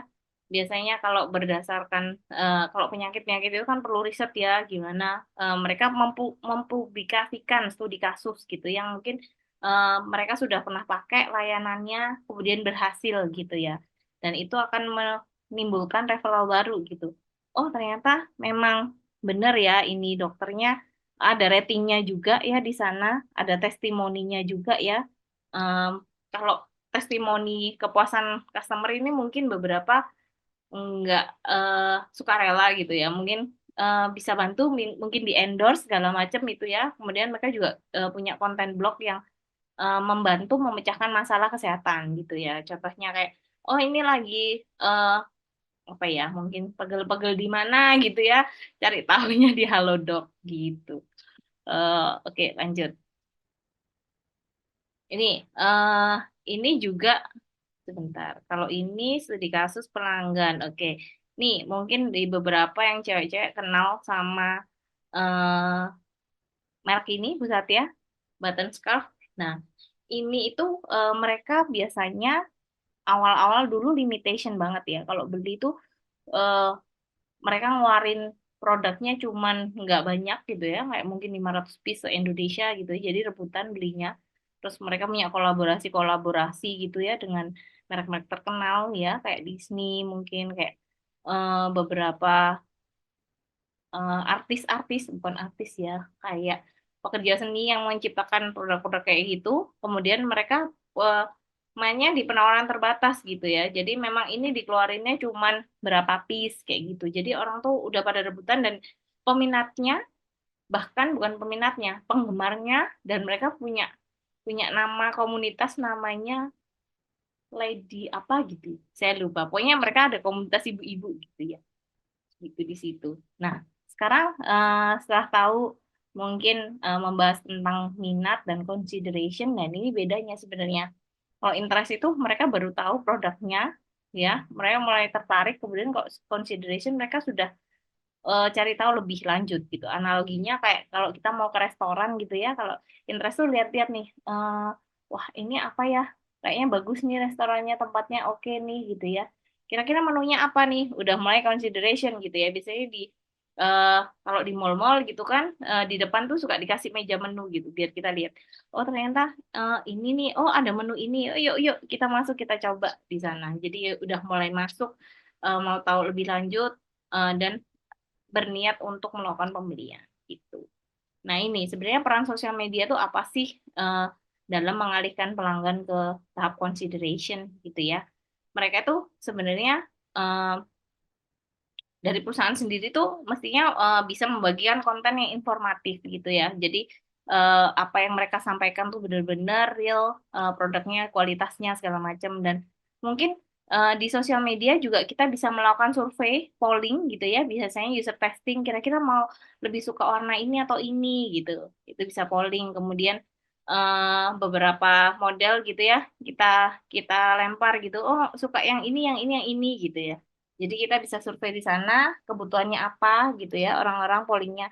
Dan itu kita bisa cari tahu, bisa dapetin datanya, minat calon pembeli kita. Kemudian juga ujung-ujungnya kalau mau boostingnya lebih cepat ya mau nggak mau pakai iklan bertarget gitu ya Bapak Ibu. Nah oke, ini sebenarnya yang penting di fase ini yaitu adalah customer journey map. Jadi kita harus tahu nih, atau kita gimana caranya kita menciptakan perjalanan customer ini mulai dari mereka kenal produk kita, kemudian berminat dan bahkan sudah membandingkan itu, kita harus punya apa ya, sesuatu yang fun gitu. Mereka mengikuti perjalanan itu nggak putus kalau bisa. Jadi udah tahu, kemudian udah mulai fokus, mulai cari tahu, mulai bandingin, kira-kira langsung beli gitu ya. Izin di sini nanti saya akan sharingkan video, jadi cukup menarik videonya, jadi Bapak Ibu dijelaskan gitu ya dari satu titik ke titik yang lain, mungkin lebih detail. Cukup video ini sebenarnya beberapa tahun yang lalu, tapi masih sangat relevan dengan materi ini sebenarnya Bapak Ibu. Beliau akan menjelaskan tentang customer journey itu seperti apa dan kira-kira contohnya gimana. Oh, kira-kira ini 10 konten aja cukup, ini 5, kemudian kalau ini 2 atau bahkan kita perlu lebih dari itu, seperti itu. Nanti teman-teman simak ya videonya. Saya stop share di sini, saya mau izin sharing dari YouTube.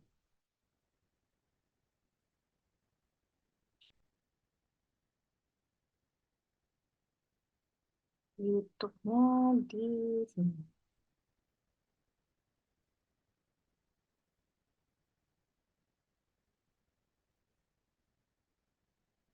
Sudah muncul ya Bapak Ibu? Sudah, Bu. Oh. Have we ever realized that as the program to collaborate larger, the salary increase, but so do your responsibility? Server lemot, resource limited, kurang fleksibel. Saatnya beralih ke VPS Hostinger. Server ngebut.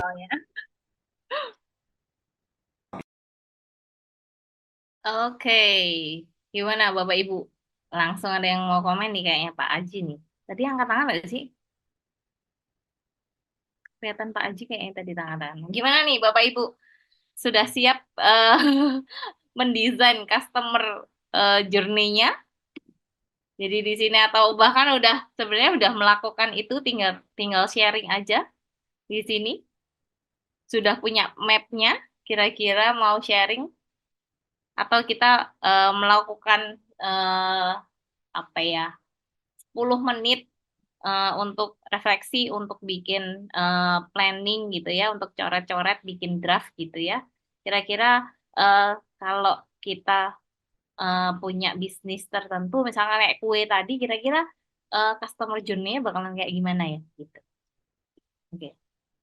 Silakan Bapak Ibu, di sini kita ada waktu, mungkin masih ada 40 menit ya Bu Satya, 40 menitan. Ya, 40 menit ini mungkin kita spare 10 menit lah ya untuk bikin coret-coret draft. Kemudian sisanya kita akan diskusikan, sharing-sharing ke teman-teman gitu. Ibu izin bertanya. Ya, silakan Mbak. Produknya kue ya Bu ya? Enggak, terserah. Produknya sendiri kalau bisa. Oh iya. Produknya Kasih, sendiri. Silakan. Saya kasih waktu ya Bapak Ibu. Mungkin Bu Satya bisa sambil play musik gitu kan ya. Lumayan 2 lagu kan ya. Biasanya 10 menit lah ya. 10 menit mungkin 3 lagu lah ya cukup. Oke Bu, siap. Silakan ya Bapak Ibu mendesain dulu customer journey-nya di bisnis masing-masing ya. Saya nggak tentukan bisnisnya apa, tapi mungkin Bapak Ibu kalau punya bisnis akan jauh lebih relate gitu ya. Sudah tahu prosesnya kayak gimana. Yuk, sudah siap sepertinya. Teman-teman silakan kembali on cam, boleh langsung sharing. Kira-kira yang sudah menjalankan atau sudah punya planning untuk menciptakan perjalanan customer yang cukup menarik, fun, dan bisa menarik pembeli. Siapa dulu yang mau sharing nih? Nanti saya tunjuk ya kalau gitu. Nggak ada yang nyaut. Ah, Pak Aji dong, Pak. Pak Aji dulu deh. Atau Pak Dadang nih, Pak Dadang. Pak Urip. Oh, pada kemana nih? Bu, tolong, Bu. Halo Teman-teman pada kemana nih? teman-teman. Mungkin itu Bu yang belum pernah ngomong, coba Boleh, bisalah Bu. Tolong ditunjuk, Bu. Kira-kira mana yang belum. apa ya? Saya belum pernah ketemunya Mbak Eliza. Halo, Ibu Eliza. Apakah ada di tempat Panggil atau kakak mungkin. Panggil kakak Eliza gitu ya. Biasanya lebih nyaut ya. sama Mbak Yuliana juga ya? Mbak Yuliana belum pernah terdengar suaranya. Atsila Farhanul. Ini cowok apa cewek ya, Bu ya? Boleh diminta ini ya. On cam aja biar dia yakin. Ini pada ketiduran semua kah? Selamat malam Bapak Ibu. Kelasnya belum bubar loh ya ini ya. Satu-satu. Oke Pak. Akhirnya Pak. Silakan Mbak Antariksa. Bu Aryani Ya, ini juga udah siap nih. Silakan ini monggo. saya coret-coret aja ya Bu ya. Eh, ini saya nulis-nulis aja produknya baju anak. Kalau dari diagram tadi dari Pak Denny Santoso, saya ngelihatnya ada apa namanya unawareness sama awareness, ada interest to know, terus interest to buy, terus ada advokasi ya, ada reverse ya, habis dari setelah dibeli maka akan ada apa namanya mereverse ke dari mulut ke mulut lah gitu ibaratnya. Kalau baju anak ini saya tulis tadi dari belum di aware sampai ke aware, kontennya saya buat adalah pengenalan produk berupa model atau desain yang ngetren atau yang bagus, dan ada pengenalan bisa dibeli di mana aja, di platform apa aja. Dari awareness ke interest to buy, to know, saya tulis kontennya adalah dari segi konten adalah kualitas bahan, kenyamanan anak saat pakai baju tersebut baik pagi, siang dan malam gitu. Jadi ketika aware mereka, terus bagi mereka mau tahu, nah berarti kan yang mereka mau tahu adalah kualitasnya seperti apa gitu. Lalu dari interest to know sampai interest to buy itu saya tulis kontennya harga yang ditawarkan gitu. Setelah dia tahu kualitasnya, maka dia akan lihat bahwa ada harga yang ditawarkan. Nah, ini harga yang ditawarkan biasanya ditawarkan murah dengan kualitas yang terbaik dan memanfaatkan diskon campaign setiap platform gitu ya. Ada 77, ada 10-10. Nah, itu sebenarnya salah satu tools marketing memanfaatkan event atau campaign campaign tersebut ya untuk jualan ya gitu.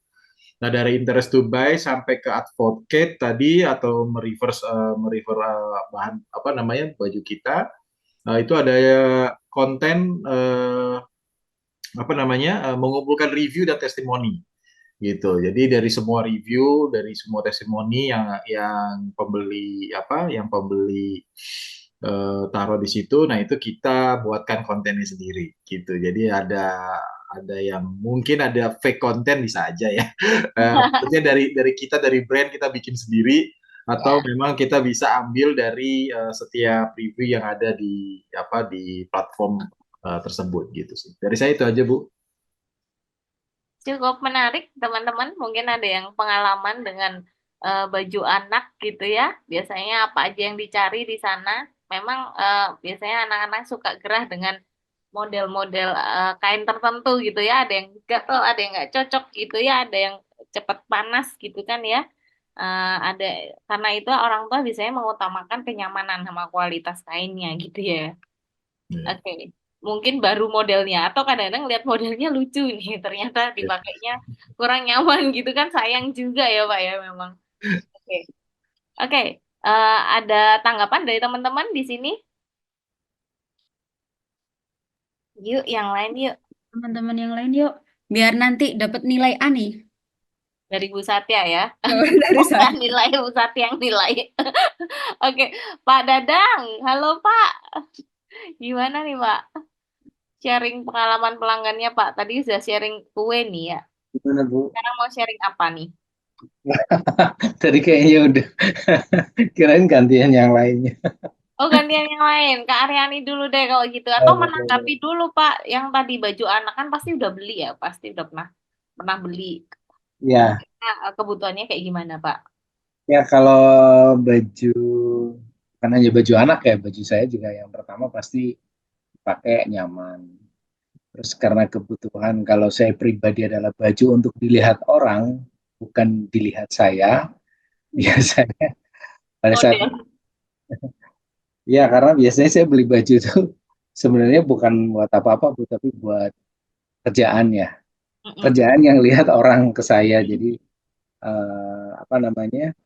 Biasanya saya bawa dan saya paling nyaman itu beli baju setelah cari referensi ke teman-teman. Kira-kira modelnya seperti apa, yang lagi hits kayak apa. Terus mereka biasanya pada nyari. Saya tuh kalau mau beli baju ribet, di kantor aja nanya-nanya sama anak-anak gitu. Baju ini nggak mas, pada suruh nyari di online, tapi setelah nyari di online saya itu jarang sekali, bahkan saya kayaknya beli baju di online itu 1-2 kali doang. Yang lain saya harus ke toko. Masih orang kuno ya, harus ke toko karena saya harus lihat bahannya, tentu saja harus lihat modelnya, terus saya pas di badan kayak apa. Dan biasanya saya kalau beli baju selalu harus dengan manajer saya, istri saya. Karena dia akan yang akan menilai apakah ini pantas dengan konsep acaranya dan lain-lain. Biasanya seperti itu sih. Jadi biasanya untuk beberapa acara saya mengesampingkan harga ya. Saya mengesampingkan harga itu adalah yang terakhir. Biasanya kalau apalagi udah waktunya mepet, acaranya gede, udah nggak mikir harga biasanya. Betul. jadi macam itu. Impact-nya ya Pak ya. Ya, karena pasti dari sesuatu yang kita kenakan itu akan berimpaknya sangat besar. Apalagi kalau upgrade-nya tinggi ya Bu. Misal acaranya setingkat menteri, harus yang kita pandu adalah acara setingkat menteri, kan nggak mungkin kita beli baju yang biasa saja, nanti sangat jomplang dengan beliaunya, makanya nge-up-nya tinggi banget. Nah, itu.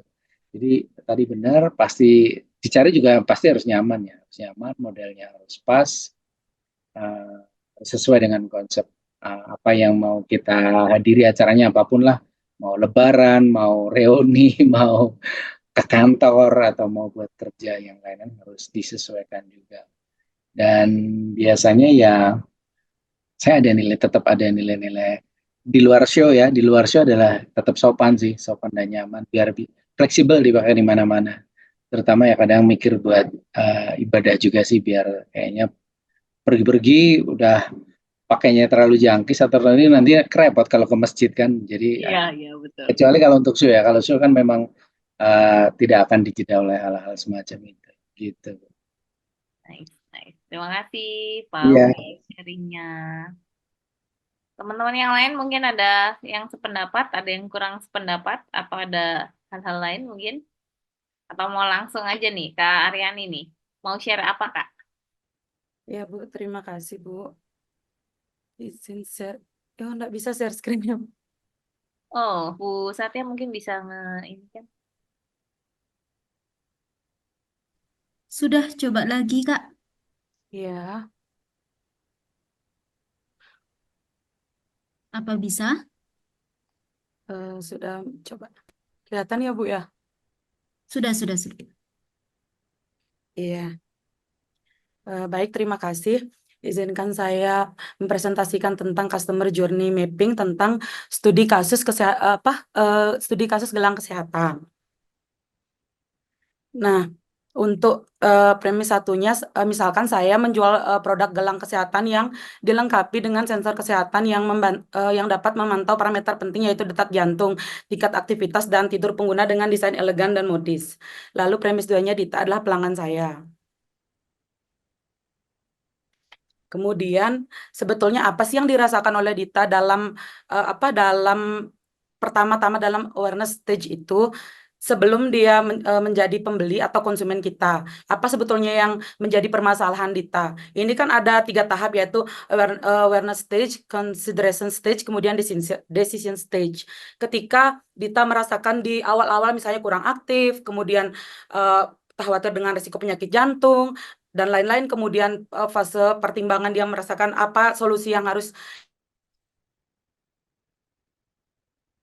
decision stage-nya dia ingin membeli produk yang dapat membantu meningkatkan kesehatannya, maka hal-hal yang saya lakukan untuk agar Dita aware terhadap produk saya itu saya menyiapkan konten edukatif. Misal, saya memberikan informasi yang jelas dan menarik bagaimana sebetulnya gelang kesehatan ini bisa membantu memecahkan masalah yang dihadapi Dita.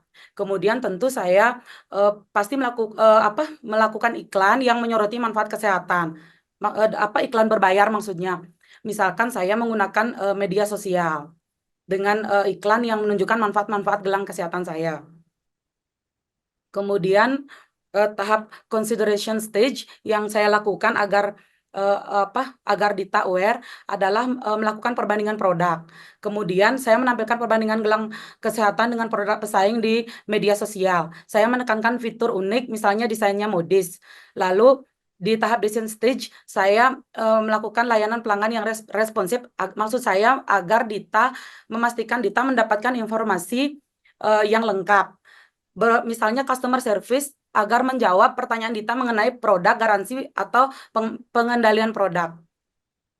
Kemudian di slide kedua, untuk apa sebetulnya ekspektasi yang diinginkan oleh Dita. Di fase awareness stage misalnya yang dia harapkan gelang kesehatan yang mudah digunakan sehari-hari, kemudian di consideration stage dia menginginkan gelang yang dapat diintegrasikan dengan pemantauan desain yang elegan, kemudian di decision stage dia mengharapkan gelang yang memenuhi ekspektasi dari segi fungsi maupun desain. Yang saya lakukan di tahap awareness adalah menjelaskan bagaimana sebetulnya gelang ini memudahkan pemantauan kesehatan Dita secara real time. Lalu menggunakan media sosial seperti Instagram atau TikTok untuk mempromosikan gelang-gelang tersebut untuk menyoroti desain yang elegan yang diinginkan oleh Dita. Kemudian video demonstrasi bisa saya lakukan di consideration stage untuk menunjukkan bagaimana gelang ini bekerja dan memberikan manfaat-manfaat yang diinginkan oleh Dita. Kemudian di tahap decision, saya mengingatkan menampilkan kembali manfaat utama produk saya, yaitu memantau detak jantung dan aktivitas. Kemudian, bagaimana caranya mengarahkan pemikiran konsumen kepada produk kita. Di fase awareness stage, tentu memulai kampanye iklan yang menyoroti manfaat unik dari gelang kesehatan ini, fokus pada deteksi detak jantung, kemudian tentu konten informatif. Di consideration stage, saya menyebarkan ulasan positif dan rekomendasi dari pengguna yang sudah memakai produk, memberikan kesempatan Dita untuk melihat produk secara langsung, kemudian mengirimkan penawaran melalui email, media sosial. Kemudian di decision stage, memberikan dukungan pelanggan yang ramah, responsif untuk menjawab pertanyaan Dita, dan menyediakan panduan langkah demi langkah tentang cara membeli dan menggunakan produk, serta menonjolkan keunggulan produk seperti desain modis dan akuransi sensor. Terima kasih, Bu. Wow. Ini 10 menit bisa jadi berapa slide ya? Keren. Gimana nih teman-teman? Terima kasih nih. Wah, Pak, siapa ya? Oh, Pak Antariksa. Pak, kira-kira mau tertarik Pak beli produknya Pak?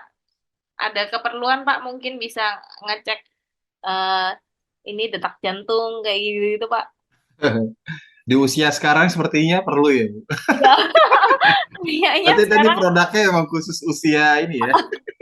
usia kita ya Pak. Iya. Yang tidur harus dipantau detak jantungnya ya. Betul. Sekarang aja jam di jam yang kesehatan, jam-jam nih yang Xiaomi atau Huawei itu aja banyak yang pakai. Ya Pak, teman saya aja yang mungkin lebih muda gitu ya, itu aja udah aware Pak. kayaknya perlu ini nih Kak, kayaknya udah menjompo ya anak-anak muda sekarang. Sebenarnya target marketnya oke banget nih Kak Aryani ya sekarang. Dan apalagi kayak tadi desainnya itu kan memang mungkin menargetkan wanita kan ya, mungkin atau Iya, Bu. desainnya sangat sangat Elegan. elegan, cantik gitu kan ya kan biasanya kalau kalau yang digital gitu modelnya mirip-mirip nih ya, ya persegi panjang, bulat, kotak gitu ya, ya model-model jam digital gitu ya. Ini mungkin target marketnya orang yang memang eh, mau tampil cantik gitu loh. Aku nggak mau kayak gitu gelangnya. Aku mau tetap cantik tapi sehat gitu ya. Keren-keren. Ih, gila ya 10 menit bisa langsung gitu ya Pak. Kita mungkin 10 menit coret-coret doang gitu ya. Kira-kira idenya ini. Ini bisa serapi ini. Tiap tahap didetailkan gitu. Oke, dua aja nih cukup. Yang lainnya mungkin ada yang mau menambahkan sharing yang lain. Oke, Kak Dia, sip. Lanjut, Kak. Ya, Silakan. halo Bu. Kalau untuk customer journey kali ini saya ambil salah satu produk di toko saya sendiri yaitu e-book atau learning card untuk produk mainan anak. Saya belum bisa bikin PPT kayak Karyani. Jadi saya cuma coret-coret aja. Untuk target marketing kita itu orang tua orang tua yang masih punya anak-anak kecil.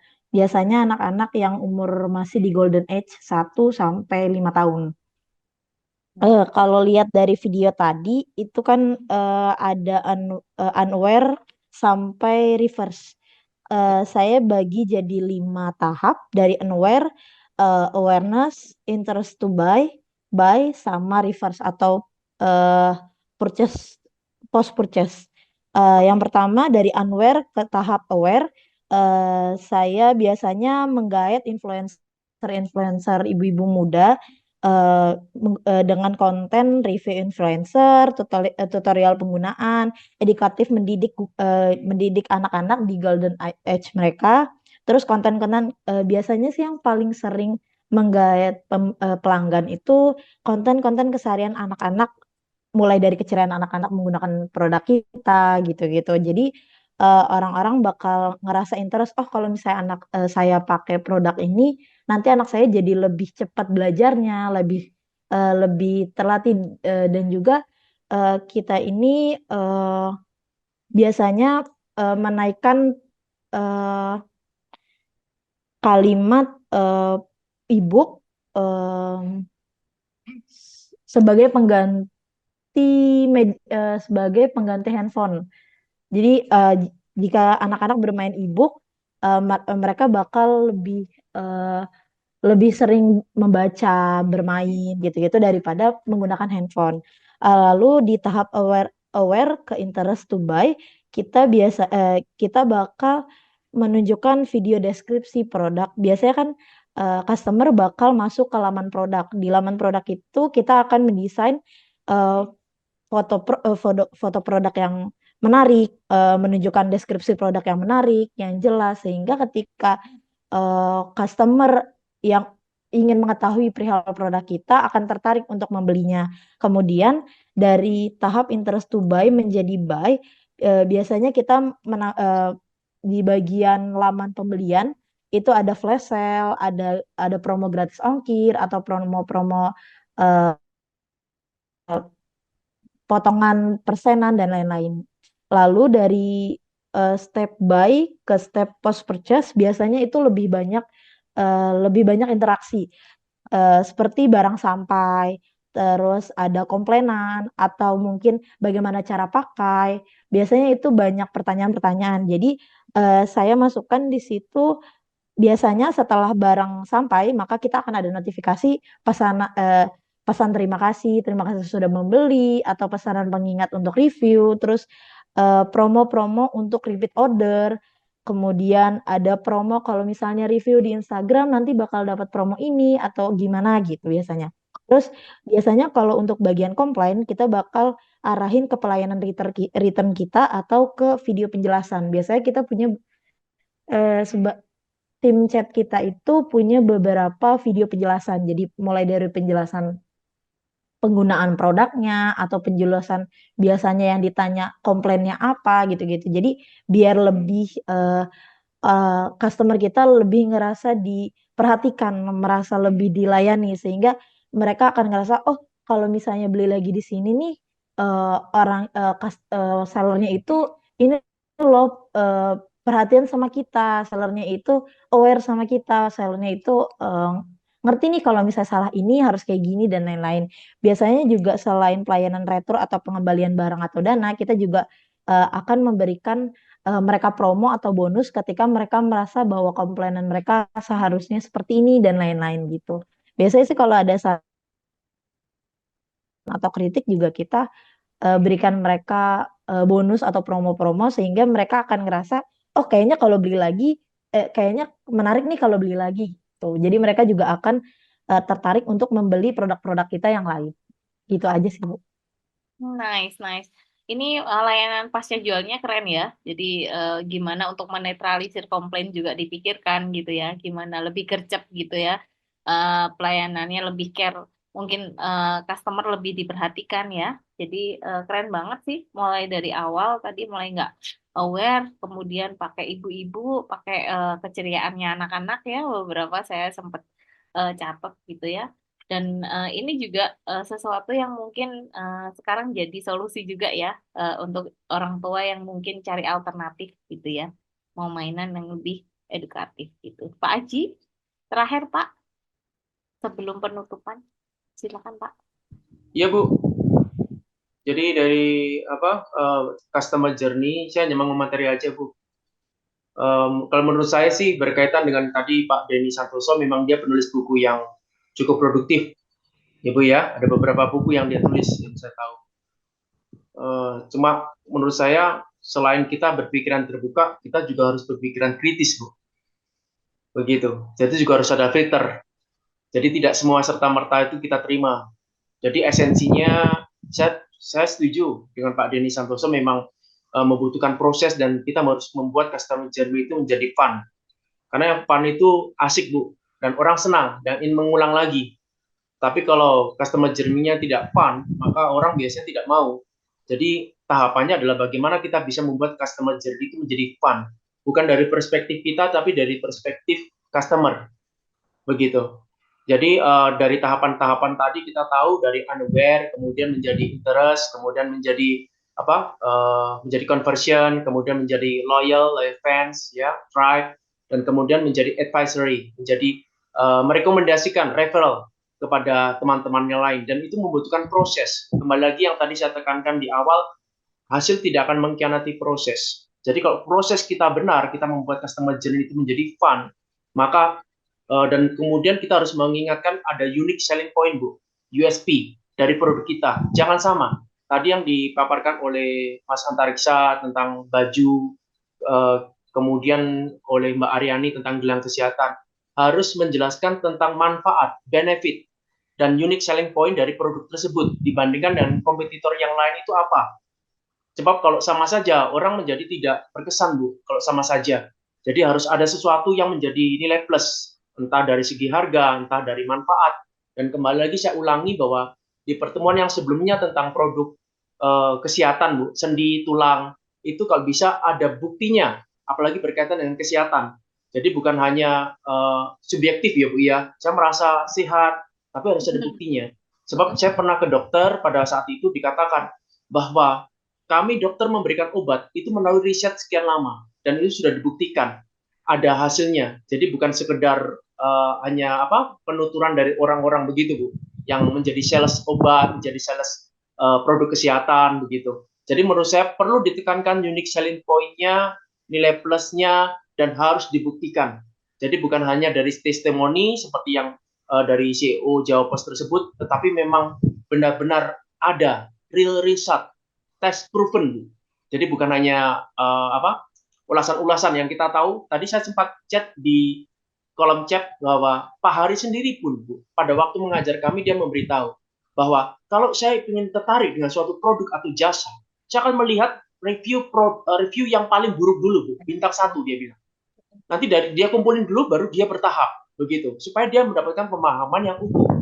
Dan saya setuju.